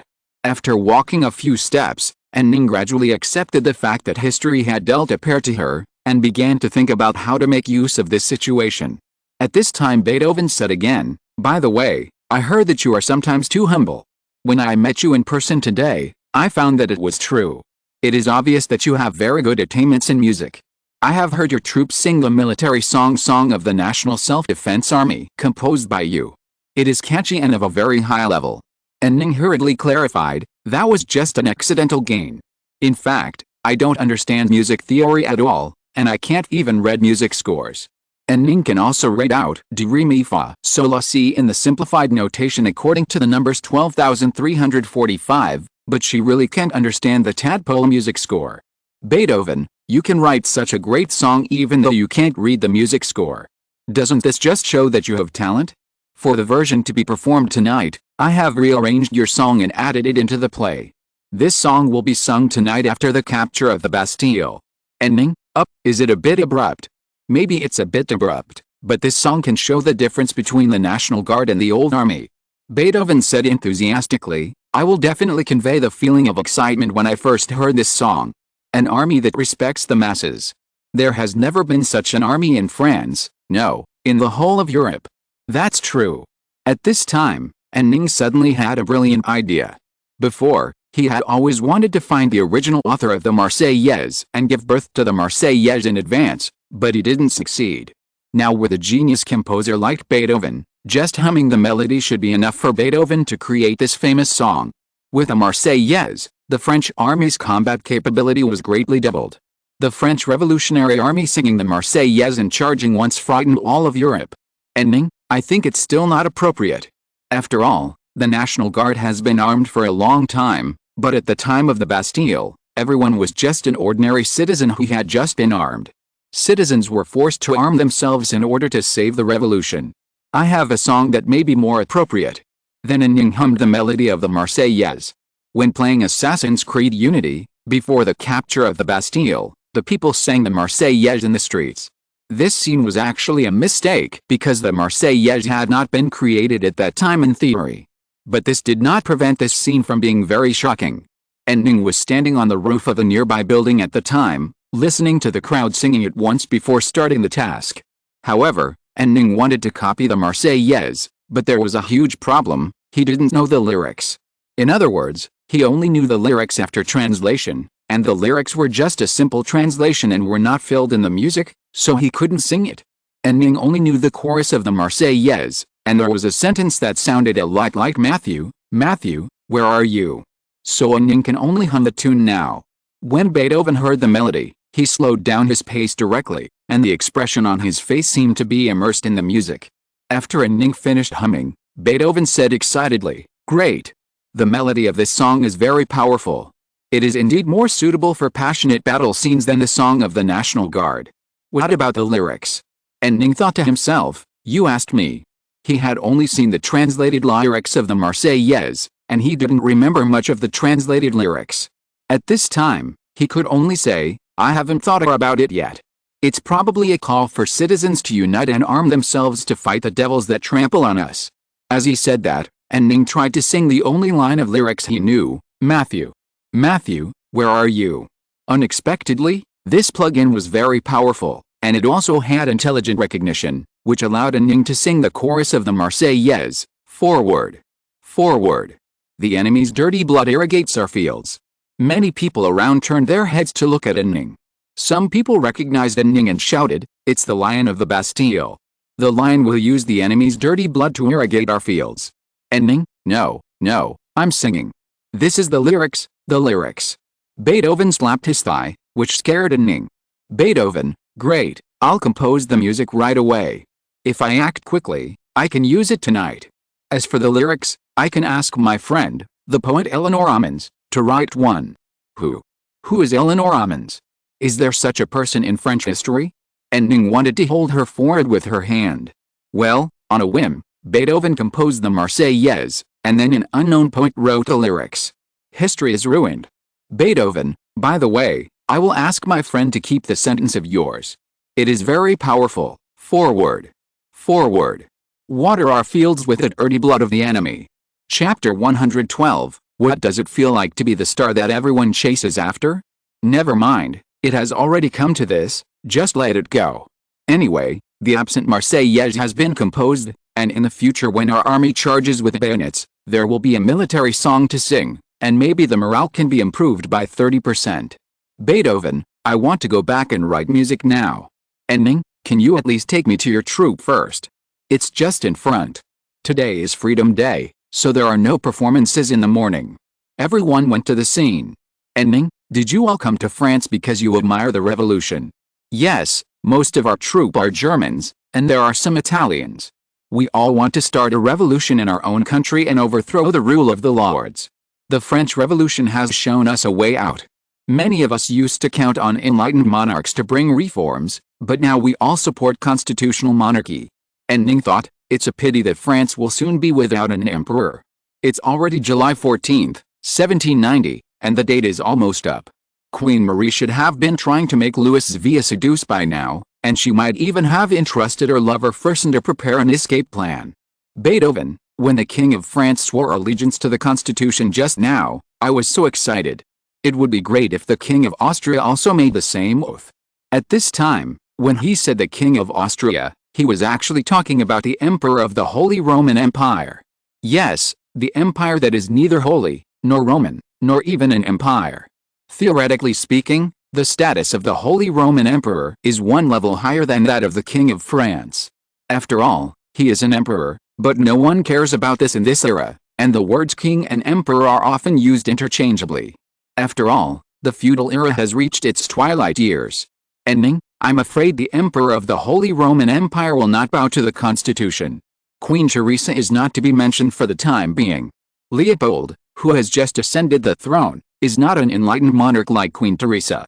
Beethoven, yes, not long ago, Leopold was in Vienna searching for people who supported the French Revolution and closed down some newspapers and periodicals advocating to emulate France. It was at that time that we set out from Vienna to France. Beethoven paused, then became excited, but after arriving in France, I found that it is so beautiful here. Every day on the streets I can hear discussions about the Constitution. Everyone cares about politics and the future of the country. Here I feel that there are fellow travelers and close friends everywhere. That's right, this is similar to the feeling of progressive young people in the Soviet area in another time and space. Beethoven, since I arrived in Paris, I have been inspired every day, as if countless music is waiting for me to create them. Is there a possibility that you are like this because you are a fucking music saint? Beethoven was talking about his feelings with great interest. Suddenly he stopped and pointed to the theater in front and said, "We are here. The troupe is here. Please come in. I will take you to meet our lead singer and other staff. Then please allow me to take my leave temporarily and go to compose the song you just inspired." And Ning nodded and dismounted. "You go ahead. I can just walk around by myself." As soon as he finished speaking, a young girl rushed up. "You are not the Lion of the Bastille, Mr. Andy Frost, are you? I am an actress in the troupe and the lead singer of the play Bastille. My name is Marilyn Joel." And Ning was happy when she saw that the girl was pretty. Of course she had to be happy to see a beautiful woman. "Hello, Ms. Joel. Ms. Joel, my goodness, are you a part-time killer besides performing opera?" And Ning complained in her heart and kissed the back of Joel's hand. Joel couldn't catch his breath and fainted. And Ning was quick to pull the fainting lady into his arms. "Please, it's just a kiss on the back of your hand, it shouldn't be that serious." The girl woke up and looked at Ning with blushing cheeks. "I'm sorry, I'm too excited. After all, you are the hero of all Paris, the magician of the battlefield. And Ning, I don't deserve it, it's just an empty title." At this time, another handsome man came forward. "Hello, Mr. Frost, I am an actor from the same troupe, Jean Ponte, the lead singer of the play Bastille. I play you in the play." And Ning looked up and found that the man in front of him looked very much like Tom Cruise. Although he was not bad looking, there was still a huge gap compared to Tom Cruise. For a moment, Ning wanted to ask the troupe to replace him with a less handsome actor, so that the reality could be restored. Beethoven said to Jean Ponte, "Mr. Frost just sang a very majestic piece of music to me. I was just about to copy down his score. You take Mr. Frost to the restaurant for me. I'm going to stay in the attic for a while." "Okay, go ahead." Jean Ponte patted Beethoven on the shoulder. "By the way," Beethoven said, "where's Eleanor Ammons? I want him to write the lyrics. This piece of music is absolutely great. With this piece of music, our opera will be in its final form. It will definitely move more people." "Jean Ponte, he's in the preparation room on the second floor." Beethoven left in a hurry, without even having time to say goodbye to Ning. And Ning, attic. Jean Ponte, oh, it seems to be his habit. He must live in the attic to be inspired. All his music is written in the attic. And Ning thought, what a guy, but it's normal for an artist to have some quirks. "Jean Ponte, I'll take you to the troupe. We just came back from the Freedom Festival and are preparing for the evening performance. Everyone is very excited. You will be even more excited to see you, right?" And Ning, this lady fainted from excitement. "I don't want everyone to faint when they touch me. Miss Yor blushed. She shyly broke away from Ning's arms and kept a distance. "I'm just a little anemic. Jean Ponte, please come this way, but I can't guarantee that no one will faint. After all, it's you." And Ning nodded, handed the horse to the groom who came forward, and followed Jean Ponte into the troupe. Unexpectedly, several female actors in the troupe fainted again, and the actor who played the fortress commander, the Marquis de Launay, held Ning's hand and was so excited that he couldn't speak. And Ning finally felt intuitively how high her reputation was among the ordinary revolutionary masses. Damn it, no wonder Lafayette targeted me like this. With such a reputation, not only my enemies are afraid, but I am also afraid. Literally, he was so successful that he threatened his master. After visiting the theater, Beethoven appeared again. He rushed to the troupe's band with a handwritten score and said, "Everyone, this is the song that Mr. Frost just hummed. I wrote it down. I roughly arranged the instrumentation. Everyone, take a look first. Ammons is still writing the lyrics. We will try to use this song tonight. Chapter 113. Without you, there would be no revolution."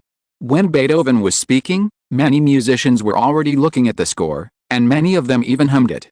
The melody they hummed was the tune of the Marseillaise that Ning was most familiar with. Beethoven actually finished the arrangement and instrumentation in just one afternoon, after only listening to Ning hum the main melody once. What kind of magical speed is this? Forget it, the music master cannot be measured by common sense. At this time, someone on the singer's side was also reciting the lyrics. And Ning listened and couldn't help but feel that the lyrics were a little wrong. And Ning remembered that the lyrics of the Marseillaise were supposed to be about the enemy attacking, the free motherland was in danger, and the citizens were armed to defend the motherland and freedom, and so on. There shouldn't be words like "the great leader calls on us to arm ourselves" in the Marseillaise, right? So Ning directly interrupted the actors who were reciting the lyrics. Wait a minute. I have an opinion on this lyric. Everyone stopped and turned to look at Ning. Ning, don't mention me in the lyrics. Just emphasize that the brutal enemy is coming to strangle the revolution. In critical situations, citizens should arm themselves. The lyricist Eleanor Ammons twitched her mouth, but at the Bastille, it was you who led the masses. How can I explain this to you? Ning was full of black lines on his head, and continued, I just happened to be in that position. Without me, someone else would have stood up and led the capture of the Bastille. The key is that the angry citizens have awakened and they want to fight for freedom. In fact, it was the journalist Mulat who first stood on the table and called on patriots to fight. I just happened to be there and understood military affairs, so I became the military commander of the people. Considering that Beethoven and Ammons would not easily accept it if he directly said that he was carried over by the masses, Ning adopted this statement. Beethoven turned his head and glanced at the lyricist. It seems that we have indeed misunderstood. Ammons, we thought it was you who raised your arms and shouted. It's not me, so by saying that, aren't you grabbing the glory of Dame Mulat and the glory of those citizens who rose up? Remove me, and focus the lyrics on the people and the patriots. The best angle for the lyrics is that a patriot takes the podium and calls on patriots like himself to rise up and defend freedom. Beethoven looked deeply moved. The focus is on the people, the focus is on the people. Speaking of which, I have never written a song praising the people. After listening to your words, I woke up from a dream. The poet also nodded, when I first started writing the lyrics, I was also thinking about writing a hymn. I never thought that the object of praise was the people themselves. Yes, think about it carefully, the reason why this revolution is great is because the people and patriots have risen up, and they are the protagonists. And Ning breathed a sigh of relief after hearing what the two said. Damn, the Marseillaise almost became a song praising me, which would be a sin. Changing the original meaning of the lyrics, it may not be so appealing when it is sung as a war song in the future. And Ning was thinking. The male lead singer Sean Ponte of the troupe began to applaud, followed by the female lead singer Joel. A moment later, everyone applauded vigorously, looking at Ning with admiration while applauding. And Ning was very surprised. What the hell did I do again? Sean Ponte, Sir Lion. You are so noble, you regard fame as dung. Beethoven looked very moved. You are greater than I thought, even if you will stop me, I must write an ode to you. No, wait a minute. In real history, Beethoven seems to have written an ode to a person in the Revolutionary era. That person was called Napoleon. My goodness, is the Heroic Symphony going to be written for me? No, the Heroic Symphony was written by Beethoven when he was in his 30s, and it is a sign of his fully mature composition style. Beethoven was still a young man of 20 years old, and his composition skills were still immature. It was unknown what he would come up with. Ammons, let's change the lyrics now, it should be quick. After saying that, he turned around and ran to the preparation room. After walking 2 steps, he remembered something and turned around and said, by the way, you can throw away the lyrics just now. I will prepare new lyrics for you as soon as I finish writing them. Sean Ponte waved his hand. No, we will use this familiar melody first. When you finish changing it, we can sing it immediately with the changed lyrics. Ammons nodded and left with peace of mind. Beethoven, let me play the melody for everyone. As he said that, he took 2 steps forward, came to the piano, opened the piano cover, took a deep breath and started playing. The melody of the Marseillaise from another world immediately echoed in the small theater. The music after Beethoven's hand seemed more majestic, as if thousands of troops were galloping. When it came to the chorus, the whole audience sang together, forward, forward. Let us water our fields with the dirty blood of our enemies. Now, the entire Marseillaise may have the same lyrics as in the last time and space, with only this sentence left. After Beethoven finished playing, the whole audience burst into warm applause again. And Ning heard a singer exclaiming, what a good song. It's really good song. It's full of power. Beethoven bowed on the stage, then turned to Ning. What do you think? Does my song meet your expectations? And Ning, it meets your expectations very well, it's perfect. You are a talented young man. My God, I actually called Beethoven a young man. This feeling is quite cool. And Ning, then I won't disturb your rehearsal, and it's up to you tonight's performance. Beethoven said hurriedly, you can go to the lounge, there are coffee and afternoon tea snacks, you can spend time there. Okay. And Ning said and walked towards the lounge. That night, and Ning finally watched the taking of the Bastille, which has become a hot topic in Paris recently. This play is called a short play, but in fact, it covers a long period of time. It starts with the convening of the three-level parliament. The first scene is Ning's famous scene, shouting to the king, "Unless we use bayonets, we can't leave." Then, when the tennis court declaration was made, Ning was the first to propose that everyone go to the tennis court, and it was Ning who proposed to directly form the National Assembly. Finally, when the king mobilized the army and prepared to really use bayonets against the parliament, Ning resolutely conquered the Bastille and led the patriots in Paris to support the parliament with resolute actions. Just watching this play, you will feel that Ning dominated the entire French Revolution. Without Ning, there would be no French Revolution. At the end, when the patriots sang the new version of the Marseillaise together, although Ning was no longer in the new lyrics, the image of Ning must be lingering in the minds of those who have just finished watching the play. This play is popular in Paris. No wonder the crowd shouted Ning's name so crazily during the daytime Freedom Day. After watching the play, Ning was heartbroken. If this play continues to be performed in Paris, her reputation will break through the sky. So he ran backstage to find Beethoven and other creative staff. "Your play is too inconsistent with the facts. Let me tell you the real process." Then Ning told the whole process from the beginning without hiding anything. Then Beethoven shook his head and said, "I know you are very humble, but this is too much. How could you be carried into the Bastille by force? Even if you said it yourself, I can't believe it." The playwright also said, "We interviewed many eyewitnesses and wrote this play based on their stories. Do you want to say that those eyewitnesses are exaggerating now? They are exaggerating." Sean Ponte came out to smooth things over. "Okay, at most we will say after the play is over, at the curtain call, that this play is adapted from the accounts of many eyewitnesses and there may be exaggerations. Humility is a virtue, and we should meet Mr. Frost's requirements. I'm not being humble. Forget it, I'm tired, let's destroy it." And Ning gave up. "Anyway, I'm going to hide in Conta. Paris is famous, so it doesn't matter."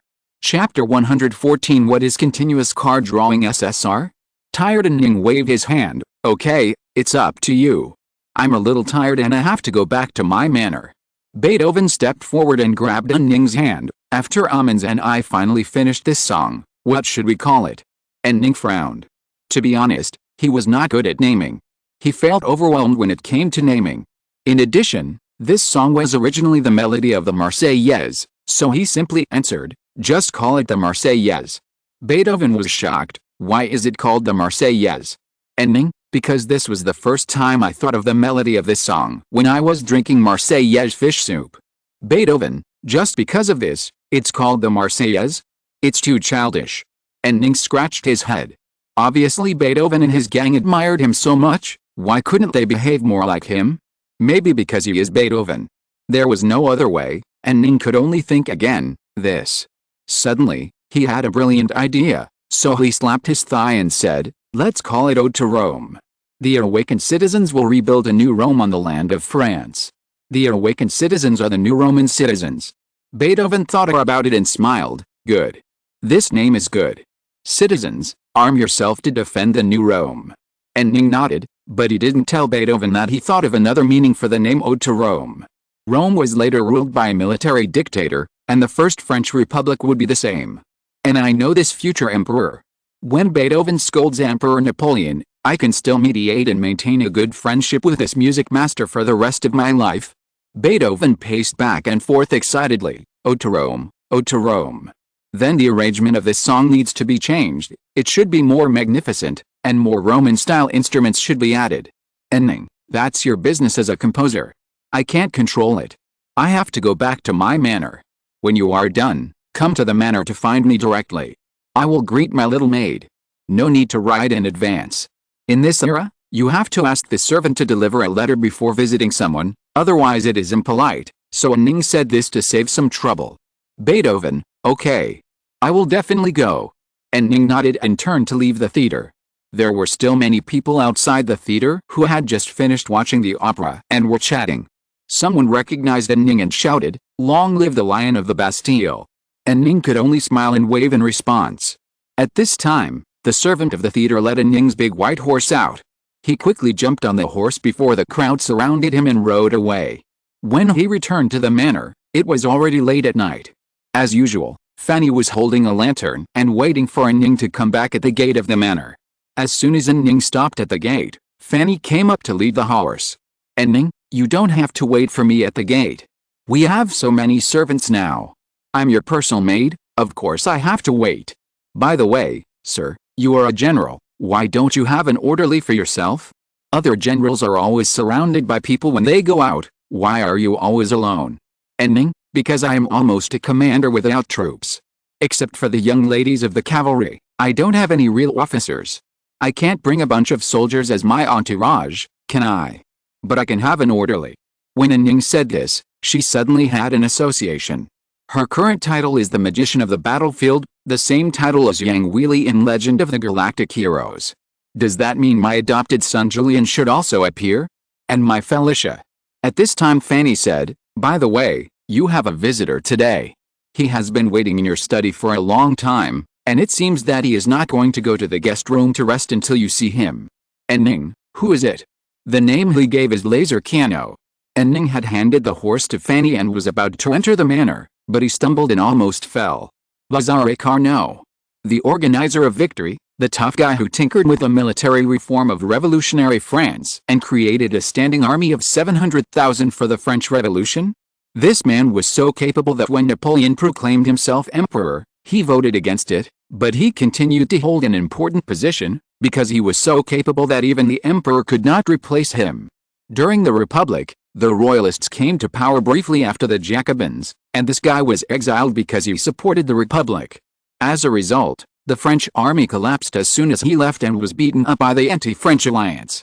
Later, when the Brumaire coup d'état took place, Napoleon quickly invited him back from exile and let him continue to preside over the construction of the army. In short, this is a tough guy who can be on Little John's hardcore show. Fanny looked at Ning puzzledly. "Why do you have an expression as if you saw a naked noble lady?"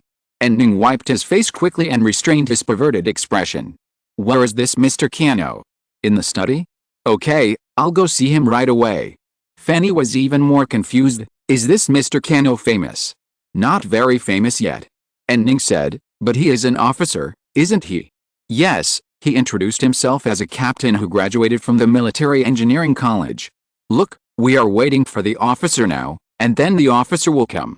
And Ning strode towards the main house of the manor, not hiding his eagerness at all. Fanny had to lead the horse to the stable, so she didn't catch up, but she looked at Ning's back with a strange look. As soon as Ning arrived at the study, he saw a captain in the uniform of an engineering officer standing up. After a careful look, Ning confirmed that this was the Laser Cano mentioned in the biography of Napoleon, who looked almost the same as the illustration in the book. "Hello, General Frost." Cano began to speak. "I'm sorry to bother you with your sudden visit.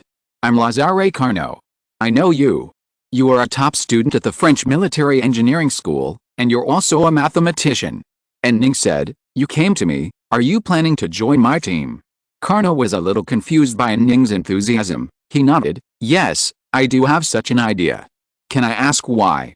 And Ning asked, although he really wanted to say okay, great. "You are my Minister of War," and directly hire him and then entrust him with important tasks, but the process still had to be followed, otherwise others would be suspicious. Carnot said a little embarrassedly, "I was going to be sent to the Legislative Assembly in Calais as a representative, but my friend Robespierre recommended me to find a job here. He said that you are in particular need of experienced officers now." And Ning then remembered that Lazare Carnot and Robespierre were good friends, because around 1780 Lazare Carnot was sent to Paris, which was Robespierre's hometown and where he worked until 1789. Lazare Carnot took out a letter. "This is a letter of introduction from Robespierre to you." And Ning took the letter of introduction, tore it open and glanced at it. Robespierre wrote a long letter in a fluent manner, and the general content was to introduce how excellent Lazare Carnot was as a military engineer and officer, and that he would definitely play a major role here in Ning.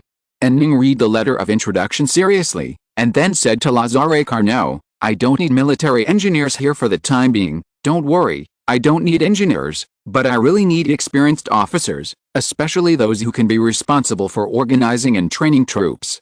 Lazare Carnot put his feet together and said to Ning, "I also have some experience in this area, I should be able to help you." Chapter 115, Pressing the Line. And Ning nodded repeatedly. Great. You came at the right time. From today on, you are the director of the training department of my army.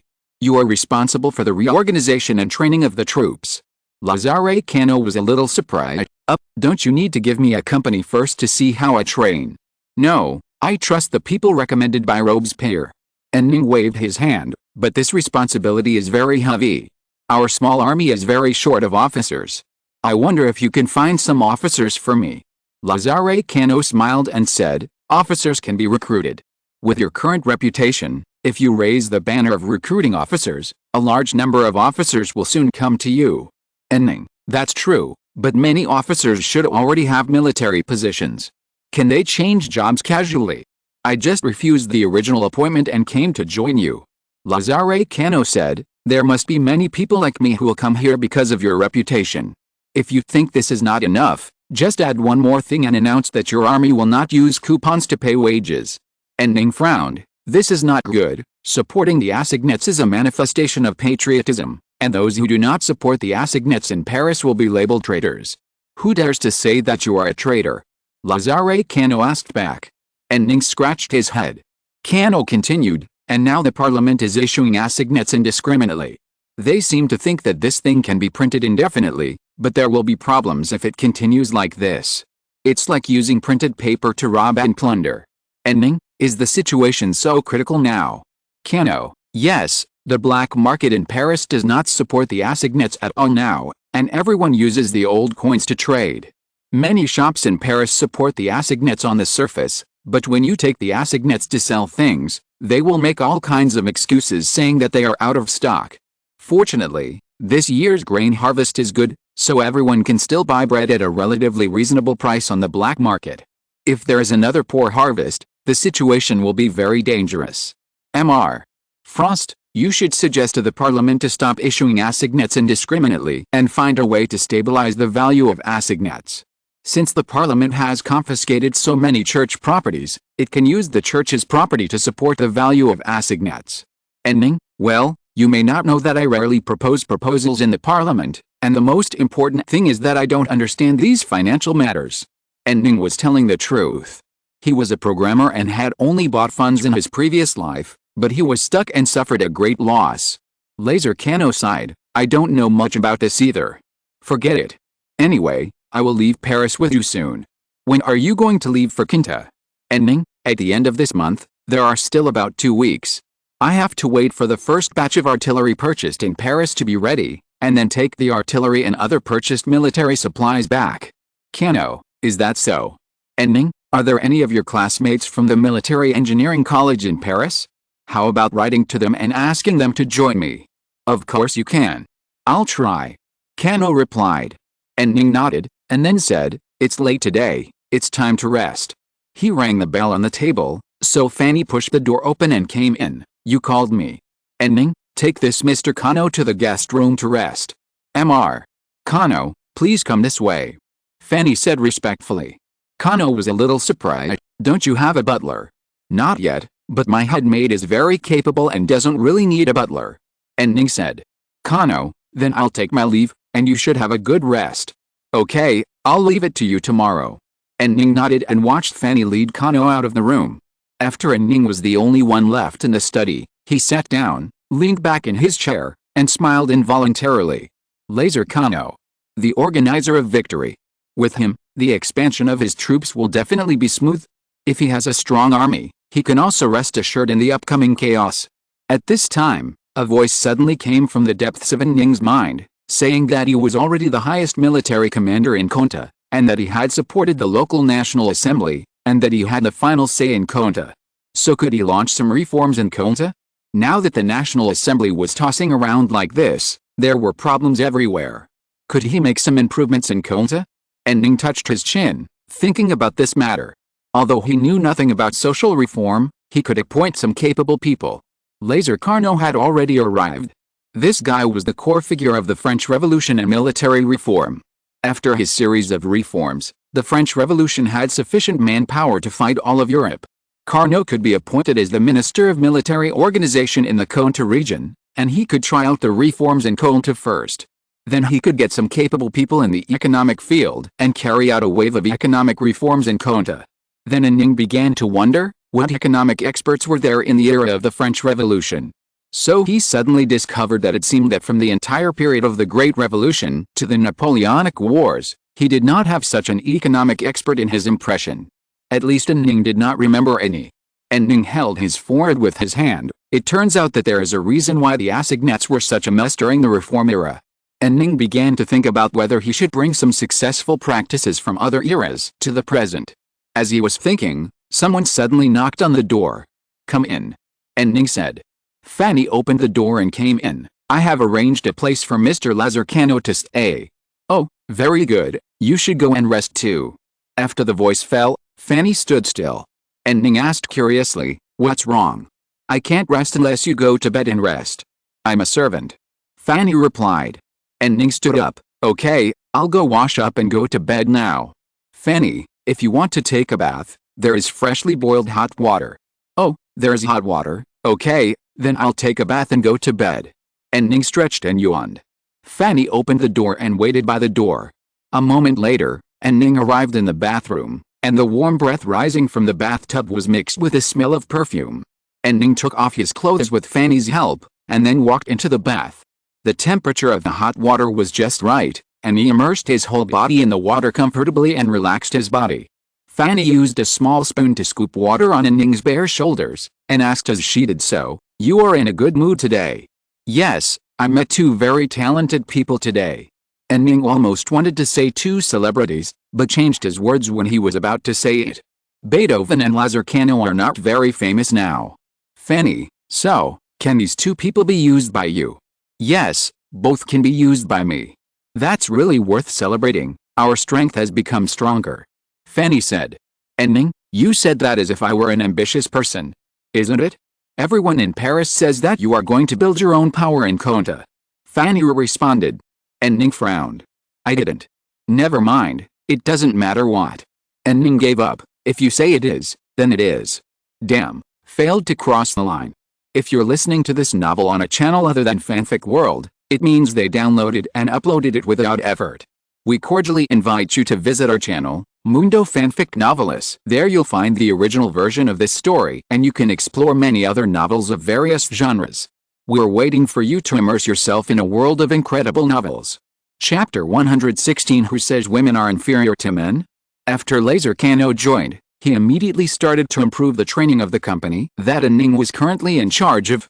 After a morning of training, Cano found Ning in his study. "It's amazing, your troops can't even march in formation. How did you defeat so many rebels with such a force?" And Ning sat behind the desk, put down the artillery list he had just received, and looked up at Cano. "First of all, the rebels are not as many as the Parisians said. I have corrected it many times, but it's useless. The total number of rebels is probably only 8,000 to 9,000.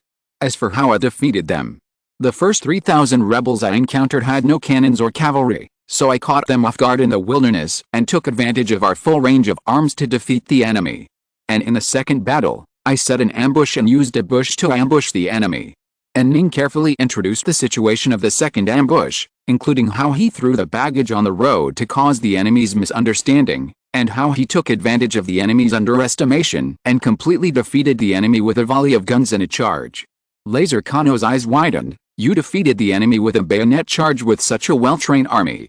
And Ning, "The enemy is almost the same kind of mob. And it was just a bayonet charge, just rush out of the hedge.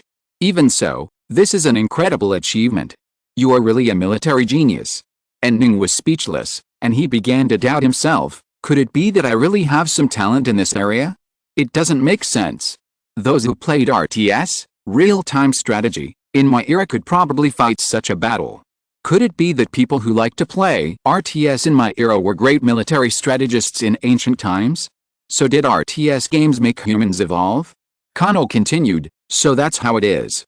You know that your troops are incapable of launching a normal march. This troop will disperse if they march within 100 meters, so you chose to ambush at the hedge. It's smart, really smart."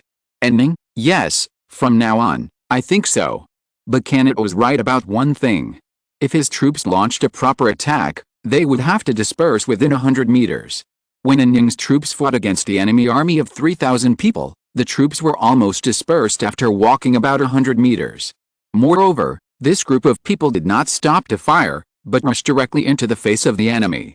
The standard procedure should be to stop and fire first, and then charge. However, given the formation that had been scattered at that time, it would probably be a mess if they stopped to fire, and stray bullets might even hit their own people.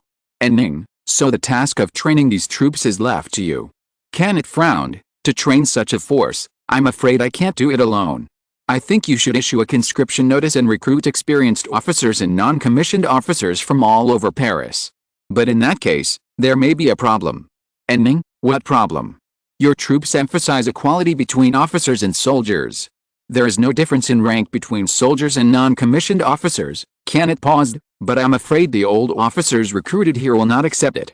And Ning thought for a while and asked, how about this? I will first select outstanding non-commissioned officers from the army, let them form a teaching team of about 200 people, and you and your classmates will be responsible for the teaching.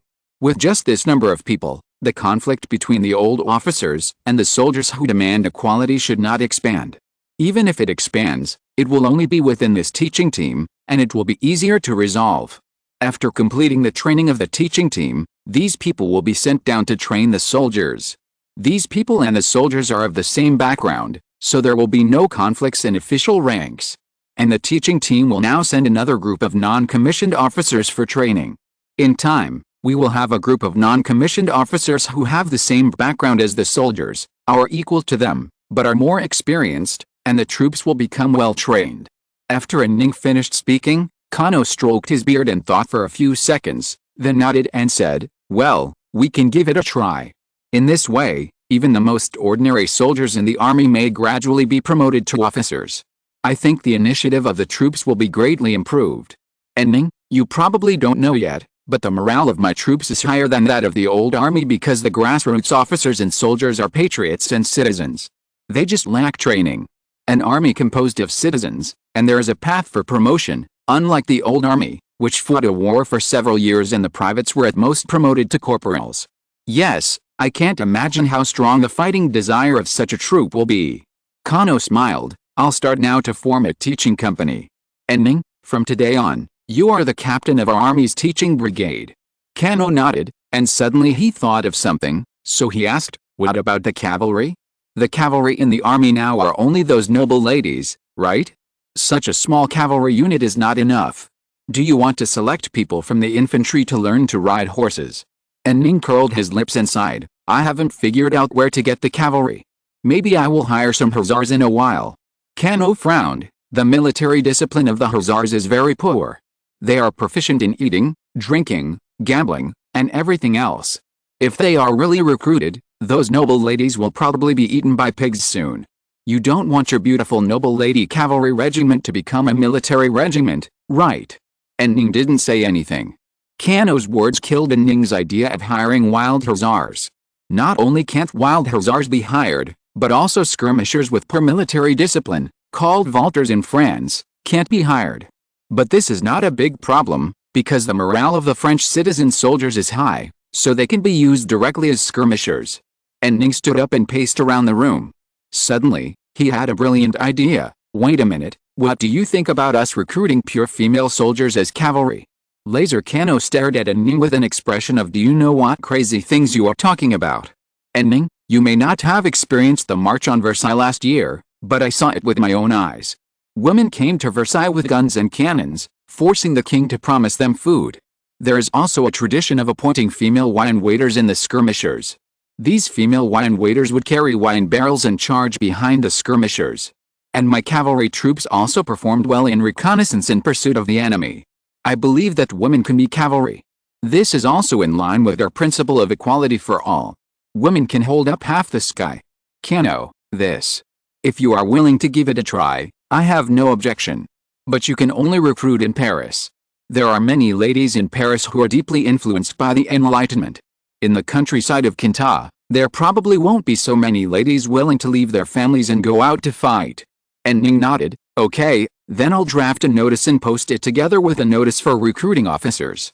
Chapter 117 Formation of the Female Cavalry Team. The next day, New notices were posted in all the major squares in Paris. One was a notice that the Lion of the Bastille and the Magician of the Battlefield were recruiting officers, requiring them to have received formal officer education and have a formal military rank. This notice did not cause much discussion, because everyone knew that the new military commissioner of the Cantal region was short of officers. The people of Paris had long told this story of Frost promoting privates to non-commissioned officers. Almost everyone in the city knew that the non-commissioned officers under Mr. Frost were promoted from privates. Mr. Frost was able to teach Cantal's tens of thousands of rebels a lesson with such troops, so he was called the Magician of the Battlefield. Now that Mr. Frost has begun to recruit officers, it is also a matter of course. People cannot always fight with a force composed entirely of privates, there must be some officers. So this notice did not cause much discussion. The other notice was different. This notice was also posted by the Lion of the Bastille and the Magician of the Battlefield of Cantal, and the content of the notice was to recruit strong women to join the cavalry unit to be formed. This notice caused a huge uproar, and everyone was talking about it. What can a woman do? The Lion of the Bastille can also be blind sometimes. You don't understand, he is just settling for the second best. Look, where are the cavalry now? Lafayette's National Guard is all infantry. So Mr. Frost saw that His Majesty's female cavalry regiment performed well, so he decided to expand the organization. Humph, I don't think so. He wants to recruit proper cavalry. With his reputation, how can he not recruit them? He just wants women. He hasn't married yet. I guess he wants to use this name to recruit young ladies from good families. Let women go to war. I think this great France is doomed. You can't say that. Isn't Joan of Arc a woman? I think Mr. Frost is planning to create an army of Joan of Arc. Think about it, will he have any opponents at that time? An army of Joan of Arc. While the people were talking about it, the major forces in Paris were also speculating what Mr. Frost's notice was about. Lafayette was the most confused among them. He paced back and forth in his study, recruiting female cavalry? What does this mean? If he wants cavalry, just go to the tavern. There are too many idle hussars in Paris now, drinking in taverns all day long. General Bouillet, who happened to be visiting Lafayette, also crossed his arms and looked confused. General Bouillet came to Lafayette because of the Nancy mutiny not long ago. In this mutiny, Lafayette supported General Bouillet's suppression, so he was caught by Robespierre and others. General Bouillet came specially to thank Lafayette for his support. General Bouillet, could it be that he has gained some experience with the ladies of ceremonial guards given by His Majesty the King? Lafayette shook his head. How is it possible? Compared with the real hussars, the only advantage of those ladies of ceremonial guards is probably that they have better military discipline. General Bouillet was silent.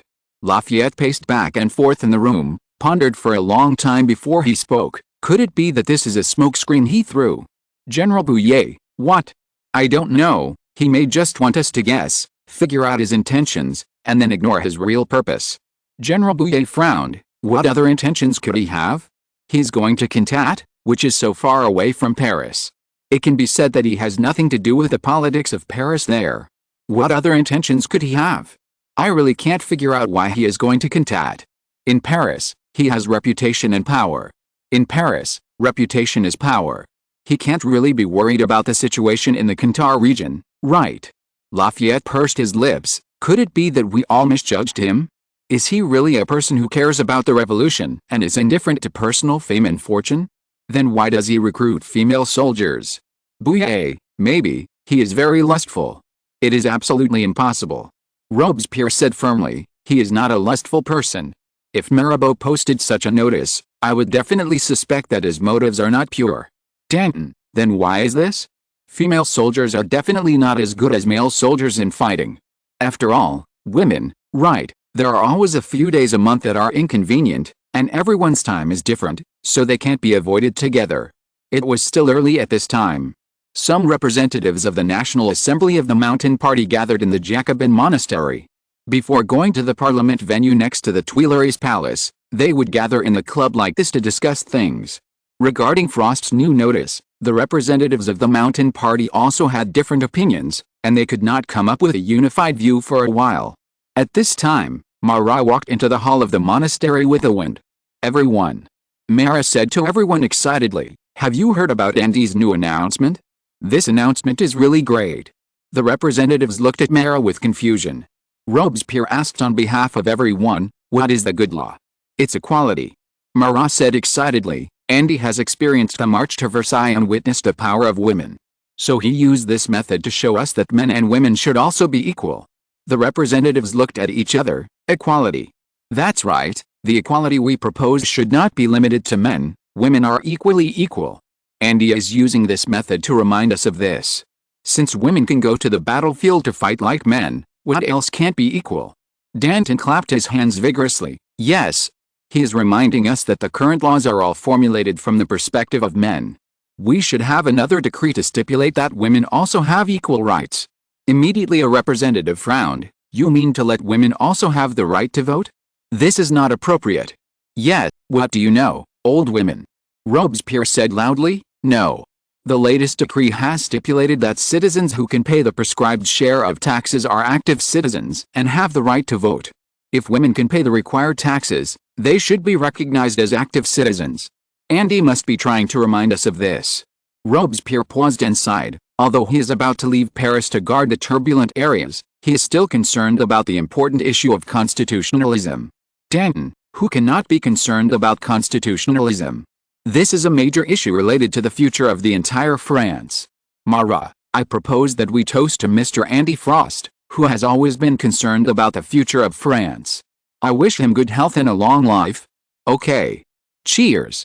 A moment later, the waiter poured wine for all the gentlemen. So, led by Robespierre, everyone raised their glasses together. "I wish our Mr. Frost good health and a long life. I just wanted to play a 5 stock, and I made a mistake with my brain, so don't let your thoughts wander." Chapter 118. The problem is the economy, stupid. And Ning's manner was very lively these days. A large number of women and former officers lined up to come to Ning to reply. And Ning handed the review of the women to Christina and her regiment commander, and then reviewed the officers who came to apply with laser cano. Because there were so many officers applying for the job, and Ning suddenly had a new idea. He pulled Lazare Cano to a small room next to the study used by the interviewing officers and seriously asked for his opinion. "With so many officers, we can't send them all to the training and teaching brigade, right? Lazare Cano, since there are so many officers, why not just send them directly to the army? And Ning, do you think it's okay?" Lazare Cano curled his lips. "There will definitely be problems. The soldiers of the National Guard have been enlightened by the revolution and are very disrespectful to the old officers. Your army also has things like soldiers' committees. I'm afraid that soon the soldiers will have conflicts with the officers. So that's why." And Ning clapped his hands. "I think we should directly form a unit composed of old officers and non-commissioned officers, and call it a demonstration unit." "Lazare Cano, you mean, put all the non-commissioned officers and officers of aristocratic origin together?" "Yes, non-commissioned officers will be privates, platoon leaders will be second lieutenants, company commanders will be captains or even first lieutenants. It will cost a lot of money. It's not appropriate to spend so much just to establish a demonstration unit, right?" Laser Cano asked in confusion. "And Ning, you don't have to worry about the money. I have confiscated a lot of church properties in Conta. I can still afford to support a company composed entirely of nobles. Laser Cano, since you said so, I have no objection. Moreover, if we have such a unit composed entirely of nobles and operated properly, it can arouse the competitive spirit of the civilian units." And Ning clapped his hands. "Okay, then it's settled. Cano, then, what should this all-noble unit be called?" "I don't think it's a good idea to call it a demonstration unit directly. It means that civilians are asked to learn from nobles, and civilians will have objections." And Ning scratched his head. He didn't think much about it when he first mentioned it. The inspiration came directly from Denikin's White Guard during the Soviet-Russian Revolution 200 years later. The basic composition of that unit was all officers and cadets of the old Tsarist Russia. The captain could only be a company commander. After thinking for a few seconds, and Ning slapped his head and said, "Why not call it the New Nobles Company? After all, they are all new nobles loyal to the new regime." Lazare Cano frowned. "The New Nobles Company sounds weird." Obviously Lazare Cano had objections to the name, and Ning himself felt that something was wrong, but he was very bad at naming, so he could only find it from the existing names. So after a few seconds, he came up with a new idea. Then how about calling it the extreme warriors? Cano, it doesn't sound related to nobles or anything. Then the imperial fist. Cano, so this will become the French king's army, and will be regarded as royalists. Your friends are all mountain people, and there are few even Girondins. And, most importantly, we are not an empire, and the French king is not an emperor. And Ning was a little desperate, and said nonsense, they are the sunset glow of the feudal era that has passed away. Let's call them the Sunset Knights, or the Grey Knights for short. Huh? Cano raised his eyebrows. Not bad, this name is great. What the hell, is it wonderful? Are you sure? Cano, the sunset of the feudal era is fighting for the new constitutional monarchy of France. The idea is very good. Is it very good? I just said it casually. Cano, let's do it. It's better than stuffing them into your army and causing conflicts between soldiers and officers. I think your army should establish a principle that only non-commissioned officers of civilian origin should be used in the army, and all those of noble origin should join the Sunset Knights. When counting the results of the battle in the future, announce to everyone whether the civilians or the nobles have more results. The party with more results will receive special rewards. Ning, that's it. You have perfectly understood my intention. This is what I want. After that, he patted Cano on the shoulder. Then I will do it. Cano turned around, opened the door, and returned to the hall where the recruited officers were waiting. Cano, everyone, I just discussed with Mr. Frost. All of you do not need to be reviewed. Those of noble birth will be incorporated into a unit called the Sunset Knights. Those of commoner birth will be directly added to the unit. And Ning handed the organization work to Laser Cano, and paced to the ladies to check the situation. The selection of cavalry was held in the courtyard of the manor. As soon as Ning went out and stood on the steps of the main building of the manor, she was shocked by the dark crowd in the manor. The key point is that it is obviously a recruitment of female cavalry, but there are still many men and children in the yard. And Ning is a little confused. At this time, Christina ran over and said with a worried face, "Andy, you are here at last. Look, who are these people? Many aunties and their families are here, saying that they can find a job here." And Ning frowned. The whole family is here? What do they think we are doing? As soon as the voice fell, an aunt who was nearby spoke, "Master Frost. Please, you see, our family is all capable. My husband is in his prime, and my 2 little kids can run errands for you." And Ning was very surprised and asked, "Auntie, hasn't the price of food come down now? Life in Paris should have gotten better. Why did you come to me again? In Paris now, although the price of food has come down, it is hard to find a job.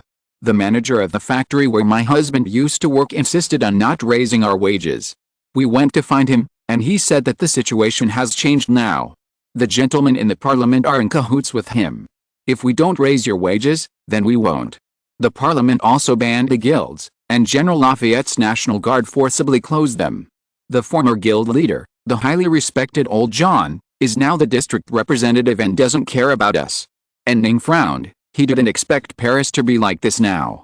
The old lady stretched out a hand and pulled in Ning's sleeve. "Master Frost, everyone says you are the savior. Please think of a way. We don't want a very high salary. You just need to give us 20 sous a week. No, 15 sous. It will be enough for us to survive. We will work for you and help you fight." And Ning frowned. He was not really a savior. The parliament was busy formulating the constitution, but ignored the economic issues. The new nobles took advantage of the change to make huge profits and didn't care about the lives of the people. That's why there were successive turmoil. The Pei Yang faction, which represented the great nobles and bankers, was overthrown by the Girondists, but the people's lives did not get better, so the Jacobins rose up again and overthrew the Girondists. It can be said that what Ning is seeing now is the root cause of the turmoil in the entire French Revolution era. This kind of problem is not something that a 21st century programmer can solve. But Ning couldn't bear to drive this lady away like this. So Ning turned around and looked for a Fanny. "Are you looking for me?" Fanny suddenly refreshed. And Ning was startled. "Fuck, why are you so elusive? Wherever the master needs me, I will be there. I am a professional maid." Fanny paused, and then said, "The manor doesn't need so much manpower. You'd better not think about taking in everyone in this yard." And Ning curled her lips. At this time, a sergeant promoted by Ning came over and said, "General, actually we can do this. I think this lady's husband should be a good infantry soldier. It just so happens that your army is preparing to expand, and you can recruit men as infantrymen. The lady can go home with the child. With the infantry's salary, the family should be able to barely live. The lady immediately said, "My dear sir, I can also be a cavalryman, and my child can also run errands for the army. He is very excited, and can definitely deliver a letter or something." And Ning shook her head repeatedly, "No, we only want young and middle-aged men and women. You and your child are not the right age." After speaking, Ning turned to the sergeant and said, "Organize it immediately, call a few non-commissioned officers over, and set up a recruitment position here. But pay attention, if the couple comes together, we will only recruit one, and as for the children, we can't let such young children be involved in the war, and we don't want any of them." Chapter 119. What is Red Hand? As soon as the news that Ning had started recruiting soldiers at the manor outside Paris spread, more people from Paris flocked to the small manor outside the city. For several days, there was an endless stream of people coming to the manor, making it look like a vegetable market. When Ning was looking down from the second floor of the manor, he even saw someone thinking of selling water and snacks among the people in the manor. However, because there were too many people coming, there was no room for all of them. There were only so many houses in the manor, and even the barns could not accommodate so many people. So there was no choice but to send the people he had recruited to Kanta first. After a few days, Ning had sent several companies of infantry to Kanta. In order to ensure that these companies had enough grassroots non-commissioned officers to organize, Ning promoted a series of non-commissioned officers from the company he brought back to Paris to deal with the situation first. Ning's move made Laser Cano frown. But given the situation, he didn't say much. On the other hand, since most of the soldiers on the Sunset Knights side were genuine non-commissioned officers, it was much easier to organize. For some reason, Ning's organization of the Sunset Knights, the Sunset Army, has attracted many interpretations in Paris, and the result is that a bunch of small nobles who survived the previous rural revolution all came to join this army. Because it takes too much manpower and energy to identify such people one by one, Ning pinched his nose and accepted them all. As a result, the situation became very strange. Ning, the hero who overthrew the old system, had the most reactionary army under his command. Lazare Cano also expressed his concerns about this, but Ning said that in the future, when the war breaks out, he will use the Sunset Knights as a death squad, so there is no need to worry. On July 24th, Ning sent another organized female cavalry unit to Kanta. This unit did not have war horses yet, so they had to walk to Kanta. It seems that everything is on the right track. Because Lazare Cano was too capable, Ning was free, so she drank tea with a little maid on the second floor terrace every day. I have to say, this feeling of ruling by doing nothing is really good. On July 26th, Ning was drinking tea as usual. Suddenly, the servant of the manor appeared on the terrace and whispered something in Fanny's ear. "Ning, what's wrong?" "Someone wants to see you, saying he's your acquaintance." Fanny shrugged. "I'll go down and take a look." Ning, "No, I'm fine anyway, let him come up." "Fanny, I don't recommend this. If anyone can see you, it will." Ning interrupted Fanny, "I'm not a real noble. I'm the same as everyone else. Since I'm free, what's wrong with others coming to see me? It's okay. You are made of a nobleman, and I can understand that you shouldn't do this, but remember, I'm not a nobleman, I'm just the son of a leatherworker." Fanny didn't reply, but bowed slightly. "Then I'll bring the person up." After that, she turned around and followed a waiter who came to report the news and left. A moment later, Fanny led a boy who looked to be 14 or 15 years old up. Ning frowned as soon as she saw the boy. "I don't remember having such a young friend." The boy immediately stepped forward. "Mr. Frost. My father died during the attack on the Bastille. My mother participated in the march to Versailles and was your fan. When she was dying, she told me to come to you, saying that you didn't have a serviceman and you might be short of someone." Ning frowned. "When she was dying?" The child nodded. "Yes, she was sick and kept coughing up blood. The doctor came and bled her several times but there was no improvement. Later, we ran out of money and couldn't afford a regular doctor, so we found a barefoot doctor in the city. After the bloodletting, she had a high fever and finally died." As the child covered his face and cried, Fanny took out a handkerchief, squatted in front of the child, wiped his tears, and whispered to comfort him, "Don't cry, talk nicely." Ning sighed. He probably guessed what happened. The patient was weak to begin with, and the bloodletting made him even weaker. The fever at the end was probably caused by the infection of the wound. Combined with the original illness, he passed away all of a sudden. This is how medical care is in this era. Whether or not a person can be saved depends on whether he is strong enough. If his life is not strong enough, even someone like Washington will be cured to death. After the child stopped crying, he looked at Ning. Mr. Frost, Ning, did your mother ask you to be my orderly? Yes, that's what she said. She said she has observed for a long time that you have never had an orderly or any followers around you, so let me give it a try. And Ning curled her lips, thinking that this mother was a smart person. If your son was a soldier, he might die tragically on the battlefield soon, but an orderly would be much safer. But Ning shook his head. I can't let you be an orderly, because no one knows if you were sent by my enemy. There are many people in Paris who want me dead. However, your mother doesn't want you to die in vain on the battlefield. I have to respect her thoughts. Fanny, send this child to the stable and let the groom George teach him how to take care of the horses. Fanny, yes. The child immediately showed a grateful expression. It was obvious that he did not have the idea of being an orderly. He just wanted to find a livelihood that would allow him to survive. The child thanked Ning repeatedly and was taken away by Fanny. A moment later, Fanny came back. There is another gentleman in the hallway asking to see you. And Ning frowned. Another orphan. No, it's your conscription supervisor, Sergeant Paul. And Ning immediately raised his head, because he had instructed the person in charge of conscription to pay attention to several specific people and report to him immediately once they were recruited. And Ning, who did he find? Fanny, I don't know, I asked him to come up. And Ning, hurry up and let him come up. A moment later, Sergeant Paul appeared with a young man of 18 or 19 years old. Sergeant Paul saluted Ning and shouted, General. We followed your order and found someone who meets your requirements. And Ning, good. Very energetic. Damn, because Paul's voice is too loud, I just responded like this out of habit. And Ning, who did you find? Sergeant Paul pointed to the young man next to him. This is the apprentice of the dyeing factory, Jean Lands. He just came to sign up for our army today. And Ning was overjoyed. Oh. Sparacy. What the hell am I talking about? And Ning, I mean, well done. He stood up and walked around Jean Lands, looking him up and down with a scrutinizing gaze. That's right, he looks almost the same as the person in the portrait. We must thank the fact that the painters who painted portraits in this era were all realists. Even if there was some artistic processing, it would not change the whole person like the later beauty filters. This is undoubtedly the immortal grenadier, Jean Lands, a civilian marshal who came from a dyeing factory. And Ning rubbed his hands with excitement.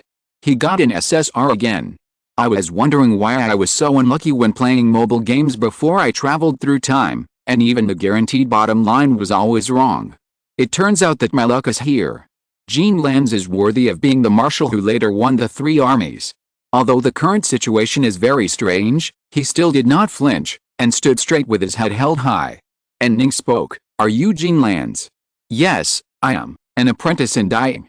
It doesn't matter, I'm still a shoemaker. The Great Revolution has given us all completely different destinies. And Ning patted Lands on the shoulder, Do your best in my army. Go down to Captain Lazarcano and tell him that you are the helper I sent to him, and ask him to teach you how to organize an army. Chapter 120 Captain Kano's Doubts. That afternoon, Lazarcano was busy compiling the roster of the first training team in his office. These were all the available talents he personally selected from the company brought by Ning and the newly recruited recruits. Lazarcano was ready to personally train them into qualified non-commissioned officers in a relatively short period of time. At this time, someone knocked on the door of the room. Come in. Lazarcano raised his head while answering the door. When he found that the person who came in was not the clerk who jumped out, he stopped writing and looked up in confusion. The one who came in was Sergeant Paul, who was in charge of the recruitment work. Is there any problem with the recruitment? Cano asked in confusion. Sergeant Paul hesitated for a moment, then said to Lazarcano mysteriously, You are an educated man. I have a question that perhaps you can help me solve. It's about His Excellency the General.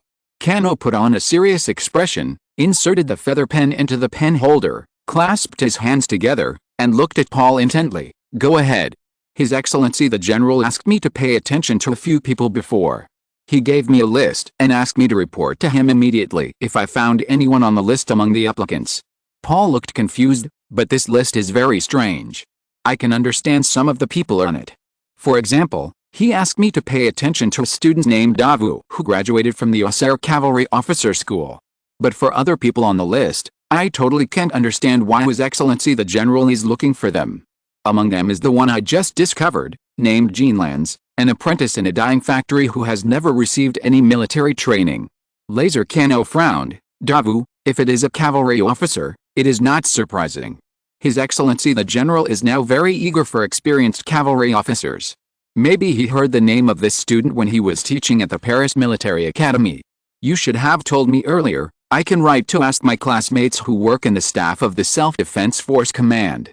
As for the dyeing apprentice, Cano frowned, showing a thoughtful expression, muttering to himself, I don't know what's going on.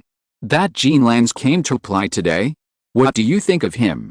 Sergeant Paul immediately replied, I think he is an ordinary dyeing apprentice, no different from the trousers who make up the main body of our troops. Oh, yes, he is relatively strong and tall. But the new recruits who have come to apply recently are all tall. Cano. Are you sure that the general is looking for this person? Yes, the general even looked around him a few times, and his expression looked very happy, as if he had dug out a gold nugget from the ground. Laser Cano frowned. Maybe someone recommended him to the general? But who would recommend a dyeing apprentice to the general? At this time, someone knocked on the door again. Come in.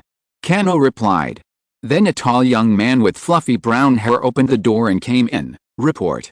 I am Jean Lands. The general asked me to find Captain Lazare Cano. The captain stood up. I am Cano. Are you the Lands? Sergeant Paul. Yes. That's him. Tall and with fluffy hair.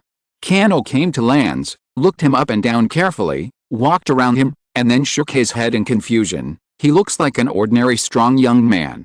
Mr. Lands, can you read? Lands nodded. I know him. I learned it in the Sunday school run by the priest. Cano, have you received military training? Lands shook his head desperately. I'm just a dyer, an apprentice. Cano scratched his head in confusion and turned to look at Sergeant Paul.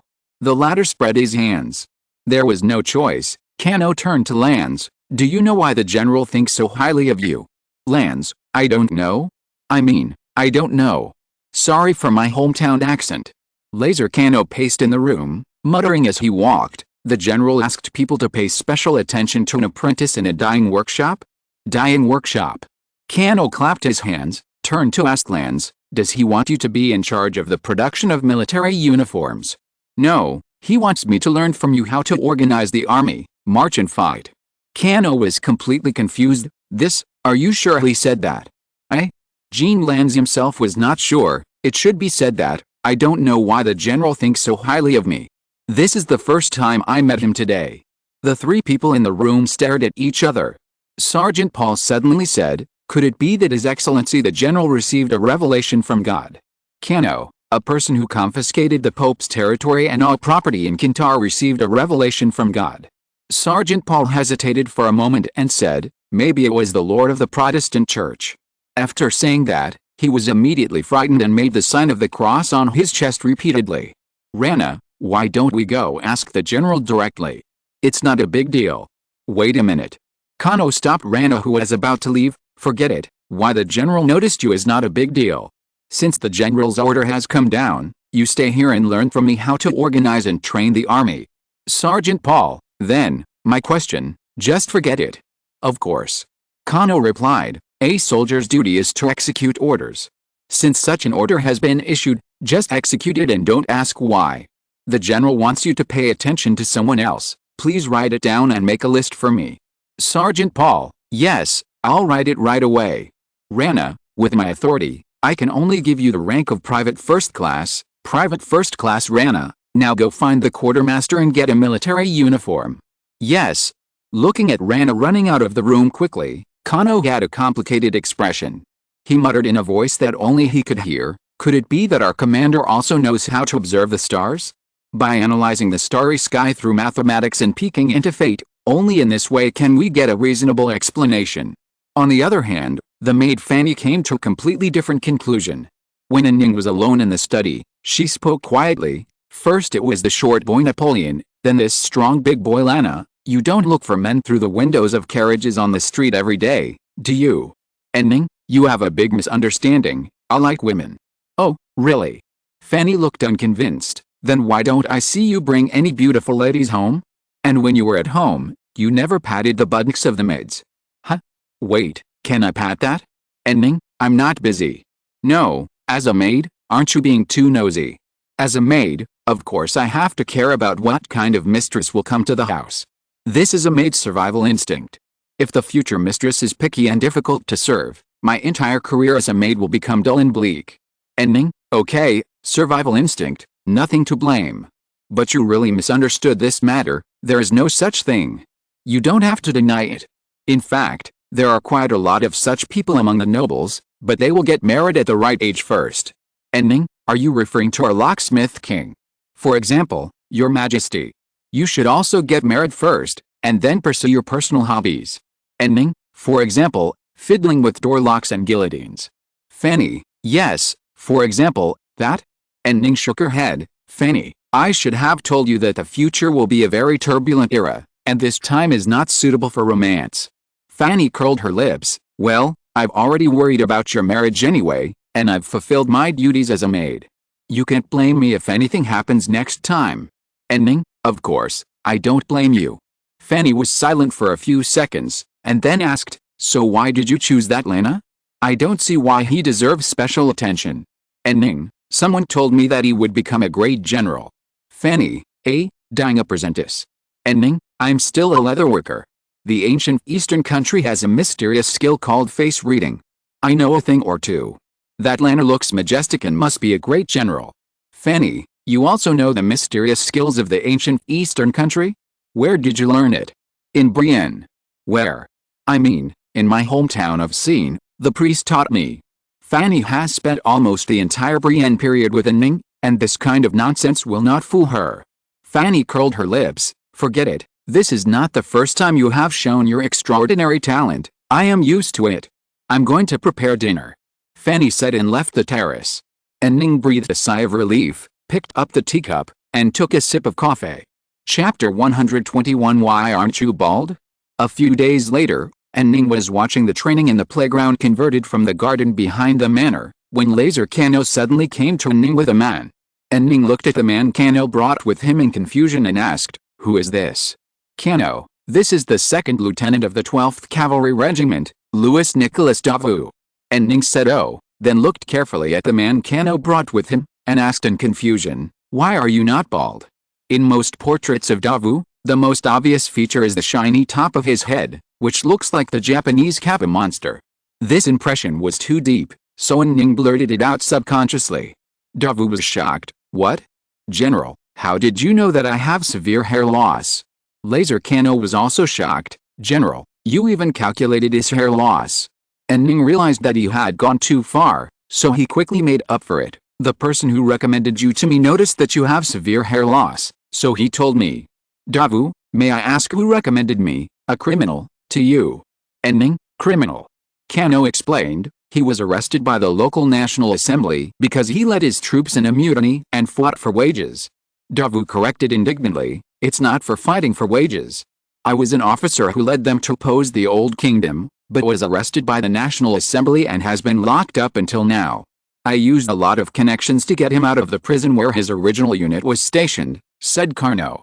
But it was worth it. I've seen Lieutenant Davout's resume. He comes from a military family, is proficient in riding and shooting, and is extremely skilled in swordsmanship and archery. He also studied at the Paris Military Academy, the university where you teach. And Ning thought about it and felt that it didn't make sense to change his words and say that he noticed Davout in college, so he said vaguely, at that time, I mainly taught mathematics. When he was at the military academy, and Ning didn't pay much attention to finding a marshal from the Napoleonic era, because he didn't think he could become a general at that time. At that time, he wanted to be a flexible fence-sitter, but he didn't expect that he would become a fence, and he would also control the armed forces and start to dig for talents. It can only be said that a person's destiny depends mainly on the course of history. Davout, by the way, I knew a Corsican dwarf in college, and he seemed to respect you very much. And Ning raised his eyebrows. He remembered that Davu was very impressed by Napoleon, so he was willing to be his pawn later.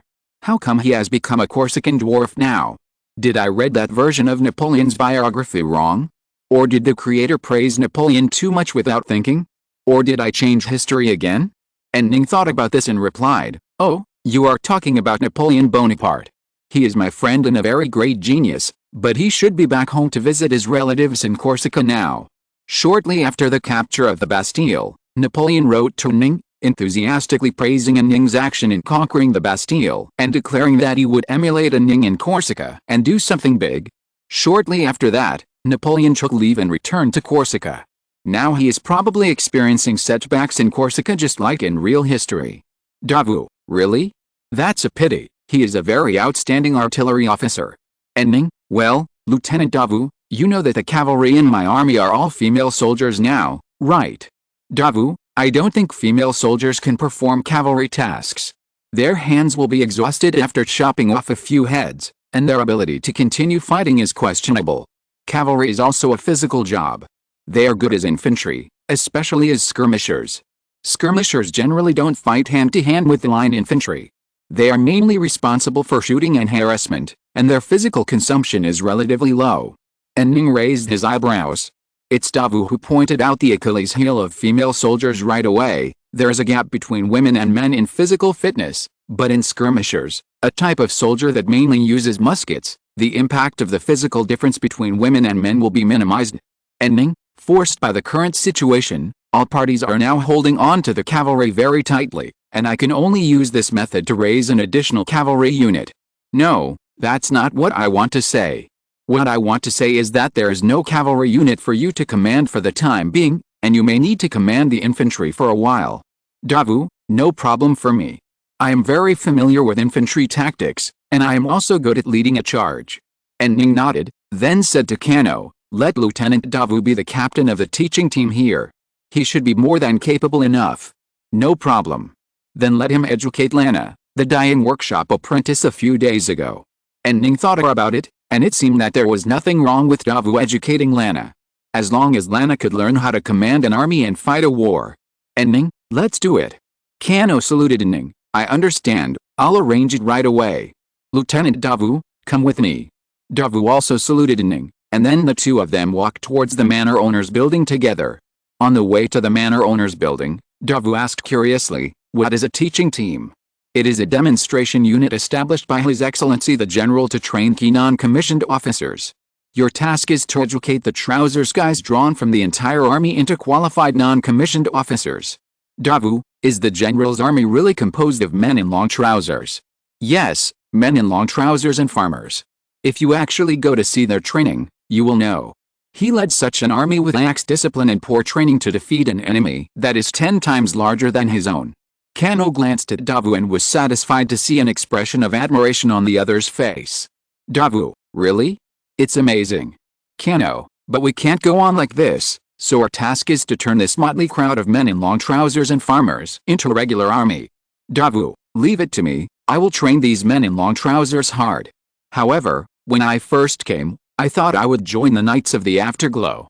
Kano, even in the prison so far away from Paris, everyone knows this news. The guard of our prison is a guy who pays attention to current affairs. He tells us this every day. He said that the Knights of Sunset are the General's troops, and they have gathered all the people who might oppose the National Assembly and put them under strict supervision. Kano, it's similar. In fact, the Knights of Sunset are old nobles who admire the General's military exploits. Putting them in a trouser wearing. Chapter 122. You guys continue to scheme against each other, I'm done. After recruiting Davu and Lans, and Ning was in a very good mood for several days. Davu was not to be mentioned. He was born in a military family and was influenced by it since he was a child. Then he entered the regular non-commissioned officer school and was admitted to the Paris Military Academy, so his military literacy was quite strong. And Lans, according to Kano's observation, this young man has a bad temper, is a warrior, and learns things very quickly. After learning from Kano for a few days, he got the hang of it and began to play the role of a non-commissioned officer. In other words, Lans did not become a weakling because of the change in his circumstances. It's just that whether he can become a grenadier marshal or an immortal grenadier like in another time and space, he still needs more training and experience. And Ning suddenly felt like playing a development game.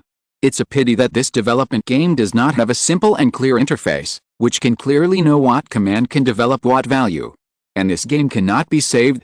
If you accidentally cultivate someone to death, you can only find a place to cry. At this time, the system should have given some effect, but the system was silent. If a Ning hadn't occasionally received some prompts like XXX admires you more, and Ning would have thought that the system was deserting its duty. Now Ning's system is basically a reputation meter. If someone admires him more, a prompt will pop up, and then it will disappear. Forget it, maybe this system is just a thing equivalent to a tutorial for beginners. It will disappear once he adapts to this era. And Ning has indeed adapted to this era. He now supervises the recruitment and training of troops at the manor every morning, and strolls around various clubs in Paris in the afternoon. Occasionally, he will show up at the National Assembly to see which law they are arguing about. And Ning lives a very comfortable life like this. How can he not be comfortable? There are no tasks that must be completed. He can basically do whatever he wants every day.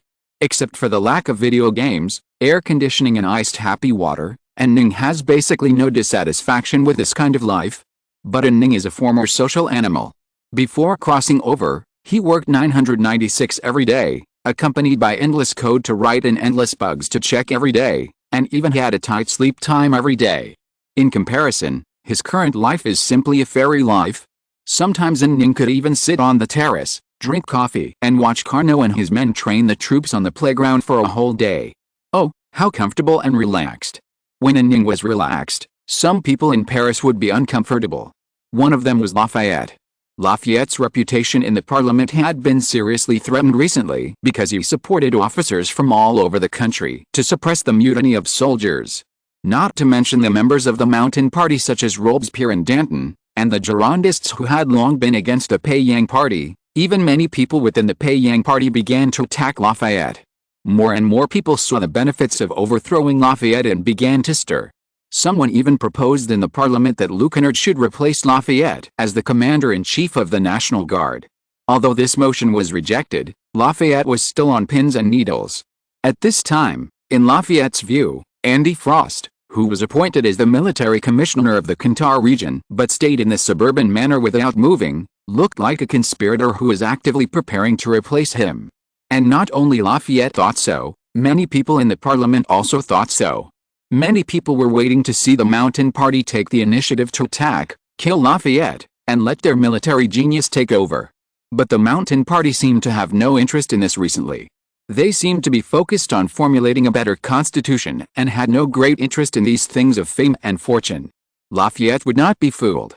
He had asked his chief of staff Berthier to send many spies to keep a close eye on the movements of the person in the suburbs. This morning, Berthier reported to Lafayette the results of the surveillance in the past day as usual. Laser Carnot, the actual deputy of Commander Frost, has just traveled thousands of miles to dig a cavalry lieutenant from a prison in another province. Berthier reported. Lafayette frowned. Have you figured out the background of that second lieutenant? Yes, he is an old aristocrat, from a military family. He performed very well in both Inco Academy and the Military Academy, and his grades were among the best. He was a very outstanding officer. Lafayette, his father must be very powerful in Paris, right? Berthier hesitated for a moment before answering. Well, no, his father died before he entered the Inco Academy. He died young. His family's power also plummeted, and now his family basically depends on his military salary to live. Lafayette was very surprised. What? So poor? In the past, there were many nobles in Paris who were not well off but had high family background and status. However, in Paris now, the title of nobility is no longer popular. If you don't have money, you will definitely have no power. Lafayette, he traveled 1,000 miles to find a poor guy. Berthier, is it possible that when he was teaching at the military academy, he noticed this man's military talent? Lafayette snorted. There is no war now. Cantal's rebellion has been suppressed, and the mutiny of soldiers across the country has also been suppressed. There will be no war to fight in the foreseeable future. Why would he look for someone with military talent? Berthier hesitated to speak and finally chose to remain silent. Lafayette paced back and forth, thought for a while, then shook his head. Forget it, just assume that he is talented in military affairs. What else? Berthier, I believe that General Frost has recruited an apprentice from a dyeing workshop these days and entrusted him with an important task. Lafayette, are you serious? Absolutely true. The spies we sent disguised as applicants have seen this dyeing apprentice following Lazare Carnot many times. He was obviously appointed as Captain Carnot's assistant. This dyeing apprentice, is he very prestigious among the trousers men in Paris? As far as I know, no. He is just an ordinary apprentice. I sent people to visit the dyeing workshop where he worked before, and the apprentices in the dyeing workshop didn't even remember his name. And he has not received any military education, and knows nothing about anything military related. Lafayette's brows were twisted into a knot. What the hell? What on earth does he want to do? Berthier, I don't know. Lafayette paced back and forth in the room, and suddenly clapped his hands vigorously. I see. This is a smoke bomb. It must be a smoke bomb. He discovered our spies and deliberately used this method to mock us. Berthier frowned. What's the point of this? The point is to mock us. Make us angry. Lafayette pounded the table. I'm very angry now. But I can't do anything about him. Berthier, oh, that's true. Then the information from our spies is not credible. Isn't that natural? All the information brought by the spies was deliberately leaked by that cunning fox. Is that so? Then the news that he is going to Quinta at the end of the month was also deliberately released. Is he really going to Quinta? Lafayette was surprised. After a moment, he shook his head and laughed. How is this possible? How could he leave Paris at this time? I don't believe he doesn't want to take my position as the commander-in-chief of the National Guard. 2 days later, Ning rode on his big white horse and looked back at the large army that was ready to go. His eyes swept over the good generals he had finally gathered, such as Lazare Carnot, Jean Lannes, and Louis-Nicolas Davout. In fact, Ning wanted to pull Berthier over, because he was Napoleon's chief of staff and a rare candidate for chief of staff. But Berthier's rank was too high, and he was already the chief of staff of the Paris National Guard. He would definitely not want his small army to come. So he had to give up. Target Quinta, the whole army is moving. Ning waved his hand. Great. If you're listening to this novel on a channel other than Fanfic World, it means they downloaded and uploaded it without effort.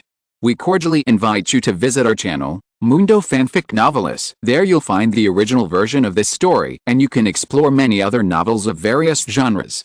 We're waiting for you to immerse yourself in a world of incredible novels. Chapter 123, Quagmire. Just as Ning's team set out, someone came galloping from the direction of Paris on horseback. Mr. Frost. The shout came from the person coming. Ning straightened up on horseback and looked in that direction. He saw Beethoven sitting on the horse running along the road. Ning, are you here to see me off? You're too polite. No, you misunderstood. I planned to go to Quinta with you.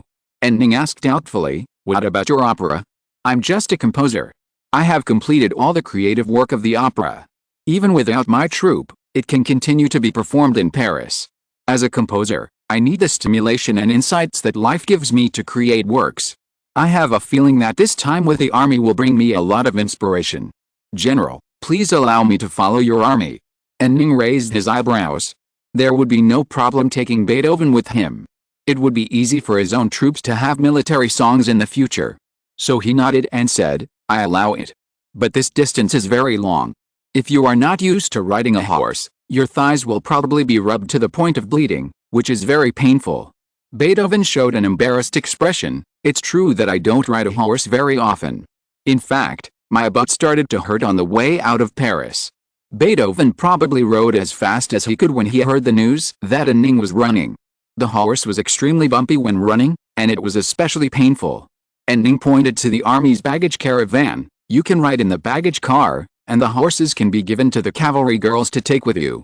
In this era, cavalrymen would usually bring replacement horses to maintain their impact. Beethoven nodded and immediately turned to the baggage train at the back of the team. When he passed a line of soldiers, the soldiers were singing Beethoven's Marseillaise. When Beethoven came to the baggage train, he was a little excited. On the way to the baggage train, he happened to see the unique skill of Ning's new army, singing songs. This was one of the small improvements made by Ning. He imitated his own experience in military training and asked the soldiers to compete in singing whenever they had time, And they did not compete to see who sang better, but only to see who sang louder.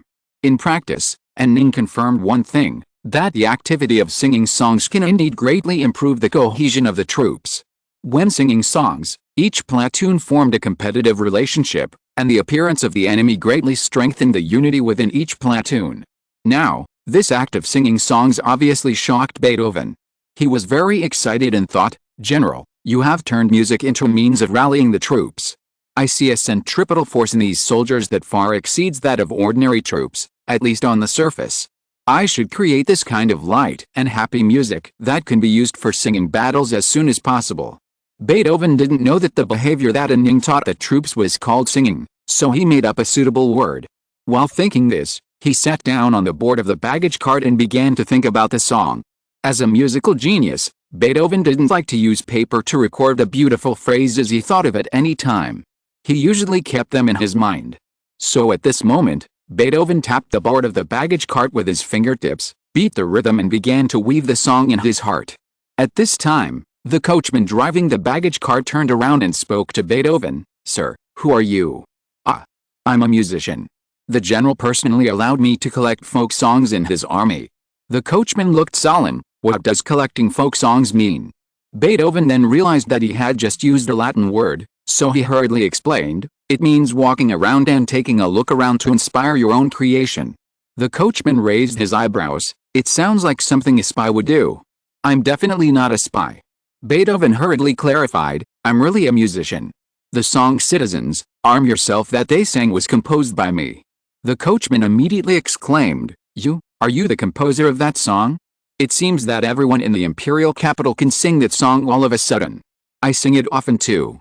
After that, the coachman sang the chorus of La Marseillaise, "Forward, forward. Use the enemy's dirty blood to irrigate our fields." Beethoven, "Yes, that's it." The coachman exclaimed, "What a great song, you did a great job." "No," Beethoven smiled awkwardly, "actually, it's not a song I composed. I recorded the tune that His Excellency the General hummed, and then made some modifications. If you really want to count it, this song should be the work of His Excellency the General." The groom was shocked and said, "It's actually the work of His Excellency the General? This is amazing. Why is there such a favored person? He can save the parliament time and time again, lead troops to fight, discuss future policies with gentlemen of the National Assembly, and now he can compose music. Well, in that sense, it's true that His Excellency the General is a little too versatile." Groom, the general can speak 9 languages. Beethoven gasped, 9 languages? This is amazing. It's hard for me to learn 3 languages, and he can speak 9 languages. Groom, yes, the general is so talented. I am from Paris, and I have been a groom in the general's army for only a few weeks. I heard from the veterans that the general himself taught everyone to sing the song of the National Guard. There was no sheet music at the time, and the general just sang and taught everyone one sentence at a time, and he taught everyone to sing it. How could this happen? Beethoven was so surprised that he couldn't close his mouth. I thought that a song was just a coincidence, but now it seems. Just at this time, the troops in front of the baggage train began to sing the song of the National Guard loudly. Beethoven listened to the song carefully again, and then commented, "The melody itself does not have much technical skills. It can be said to be mediocre. But this melody is catchy enough, and most people can remember the song roughly after listening to it once. After listening carefully, I found that this is a very functional song. It should be deliberately written so straightforwardly. Great. Music should also focus on practicality, and should not take beauty as the first standard." Beethoven nodded repeatedly, very good, very good. I have just embarked on the journey, and I have gained a very good insight. I should also write more songs that are easy to sing and easy to remember, and provide music for the soldiers to sing." And Ning probably never knew that Beethoven's creative tendency was changed by him. At the same time, at the headquarters of the Paris National Guard, Lafayette heard Berthier's words and couldn't believe his ears for a moment. "What? He went to Quinta?" Berthier nodded, "Yes, he went to Quinta. I sent cavalry to check the manor. Now there are only some servants who originally belonged to the Duke of Orleans in the manor. Even Mr. Frost's personal maid is nowhere to be seen. There are a lot of footprints and wheel tracks in front of the manor. It seems that a troop did set out from the manor and headed in the direction away from Paris." Lafayette seemed a little confused for a moment. At this moment, a lieutenant shouted report at the door. Lafayette said to him, "Come in." The lieutenant came in, saluted Lafayette and Berthier, and then said, "Your Excellency the Commander-in-Chief, the Parliament will once again discuss the candidate for the Commander-in-Chief of the Paris National Guard this afternoon. Please be sure to be present." Lafayette sighed. "Gentlemen of the National Assembly probably don't know that the person they hope for has left Paris." The lieutenant hesitated and said, "Well, as far as I know, the parliamentarians want to nominate Justin to succeed you." Lafayette slammed the table and stood up. "What? It's that guy. I can't accept it. It seems that the hero of the War of Independence, the founding father of the United States, Marcus Lafayette, still has a lot of things to worry about. I wonder if when he gets rid of his busyness one day, he will envy Andy Frost, who has already gone to a remote area." Chapter 124 What happens if the stability is reduced by 3? After Ning left Paris, everything in Paris remained the same, and was not affected at all. Lafayette was still struggling to maintain his position, facing impeachment from all sides. The Constituent Assembly was still arguing over the details of various bills. The people of Paris were still worried about their livelihoods.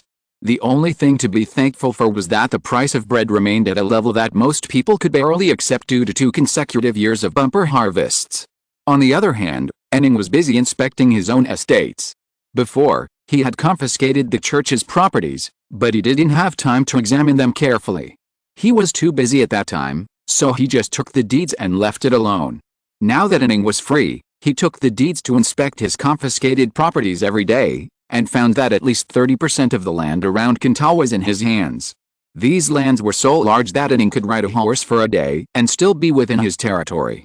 Moreover, there were many completely uncultivated forests on these lands, and many estates were also in a semi-abandoned state, probably because the church did not have enough manpower to operate these estates. After discovering this, Ning decided to set up a company to manage these estates and then recruit workers from Paris. Ning named the company Quinta Development Company. There was no other way. He was a bad namer. In order to run the company, Ning needed a lot of people with management experience, which Quinta did not have at all. Even if all the intellectuals in Quinta were invited, it would not be enough. So these talents could only be found in Paris. For a time, people in Paris had a new destination, Quinta. Those who couldn't make it in Paris and wanted some new hope all flocked to Quinta and got a brand new piece of land under the arrangement of the company.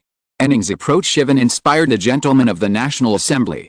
Soon the National Assembly began to send commissioners across the country to count the confiscated church properties and then rent them to people who were willing to cultivate them at very low prices. Not long after, the Parliament passed the land picking law and began to pick up land across the country. All the ownerless land found during the land picking process was nationalized and then rented to farmers for use.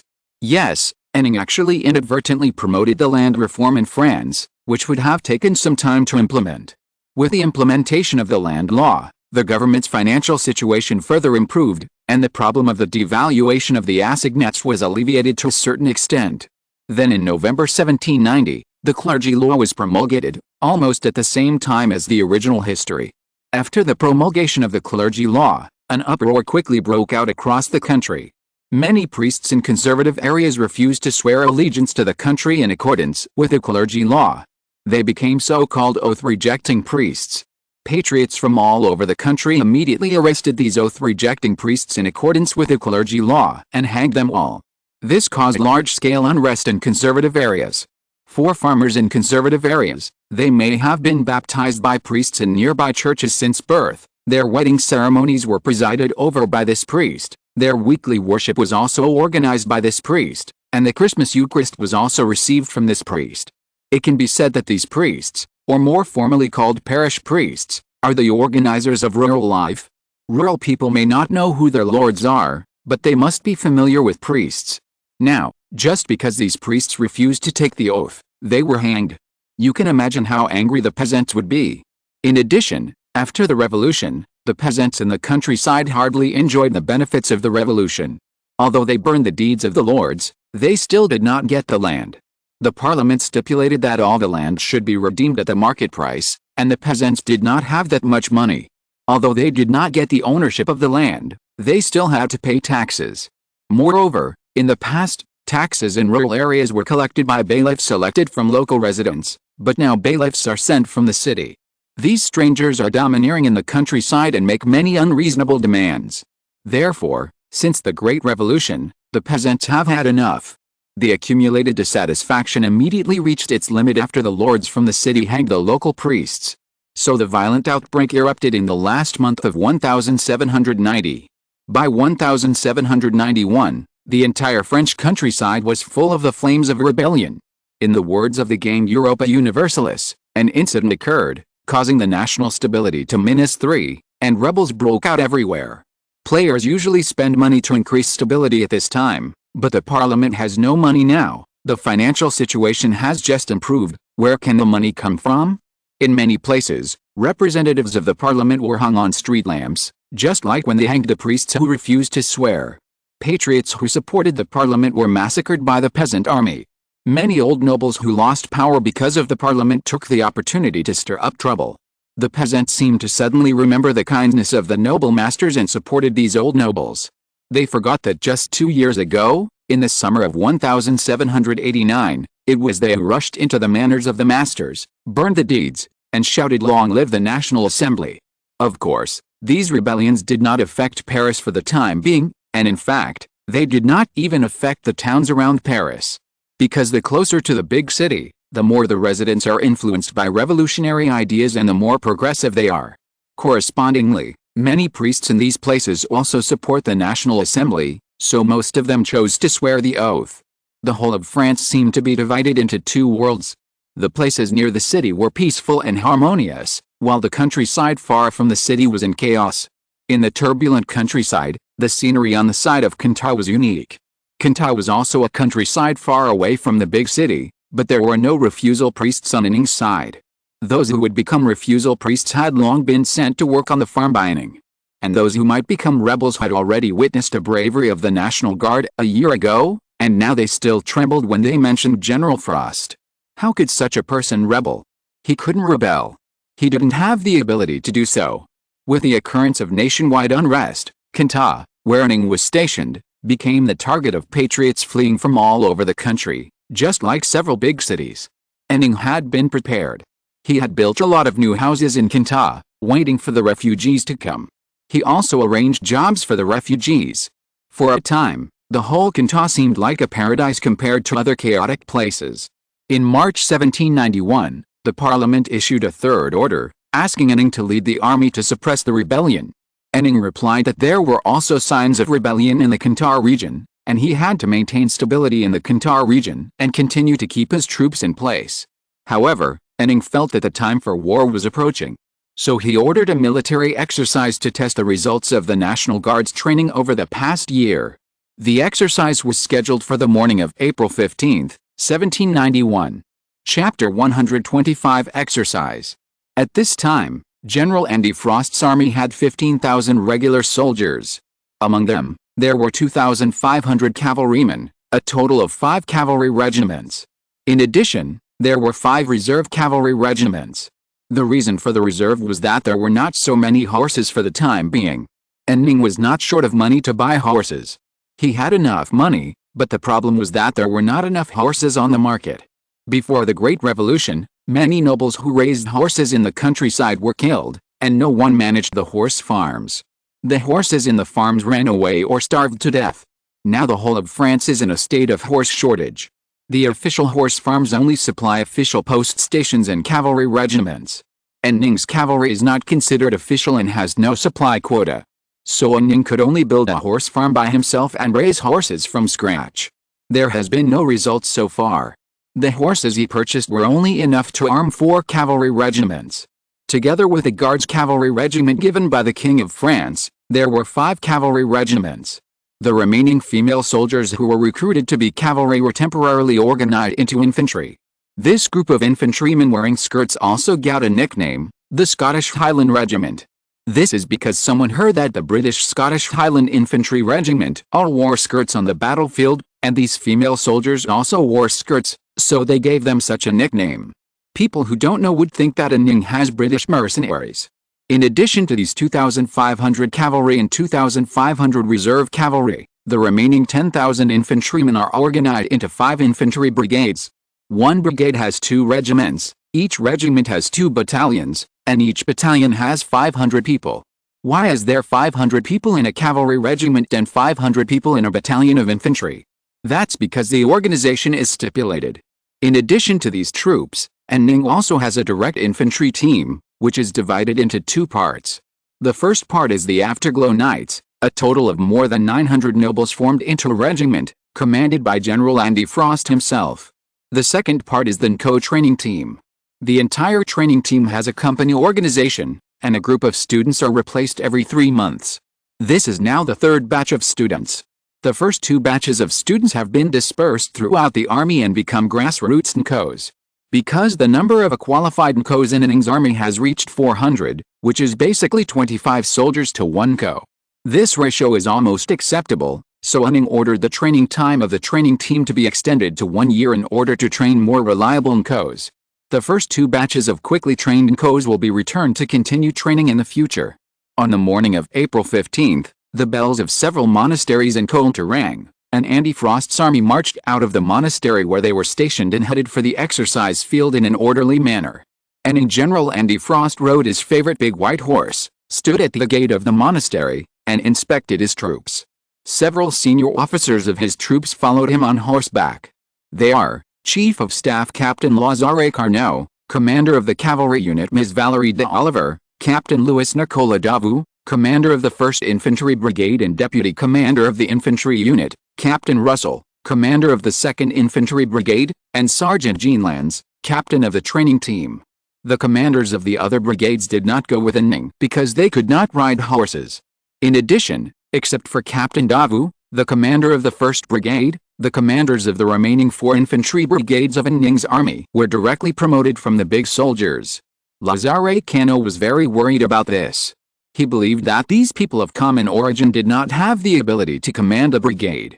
He once suggested that Ning should select people from the Knights of the Sunset to serve as brigade commanders, but Ning refused. Ning's view was that instead of letting these old nobles serve as brigade commanders, which would cause conflicts between the soldiers and them in the future, it would be better to directly use people of common origin. At least these people were accepted by the soldiers' committee and could command well on the battlefield. Lazare Cano was a little strange because Davu was also from the old nobles. Ning said that although Davu was a noble, he supported the revolution, unlike the stubborn old nobles in the Knights of the Sunset. In short, the senior officers of Ning's army decided. Now, Ning rode with them and watched the large army heading to the performance site. No one knows which unit started it, but when they passed by Ning, they took off their hats and started cheering.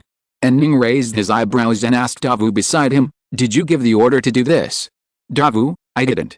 The soldiers cheered in their hearts. Ning nodded. Davu's character would not lie about this. Laser Cano, you have a high prestige among the soldiers. This is a good thing. Ning nodded. At this time, Beethoven and his assistant rode along the road and stopped in front of Ning. "Sorry, I was composing until late last night and got up late." Ning, "It's okay, you're not late yet." Beethoven nodded, then turned his head to look at the cheering troops, and said excitedly, "The morale of the soldiers is very high. Even if they are pulled out to fight immediately, there should be no problem. Ning, we are just going to set up a formation in the unplanted fields outside Konta, and rehearse the attack." Beethoven, "I am looking forward to today. You know, a year ago they couldn't even form an attack formation."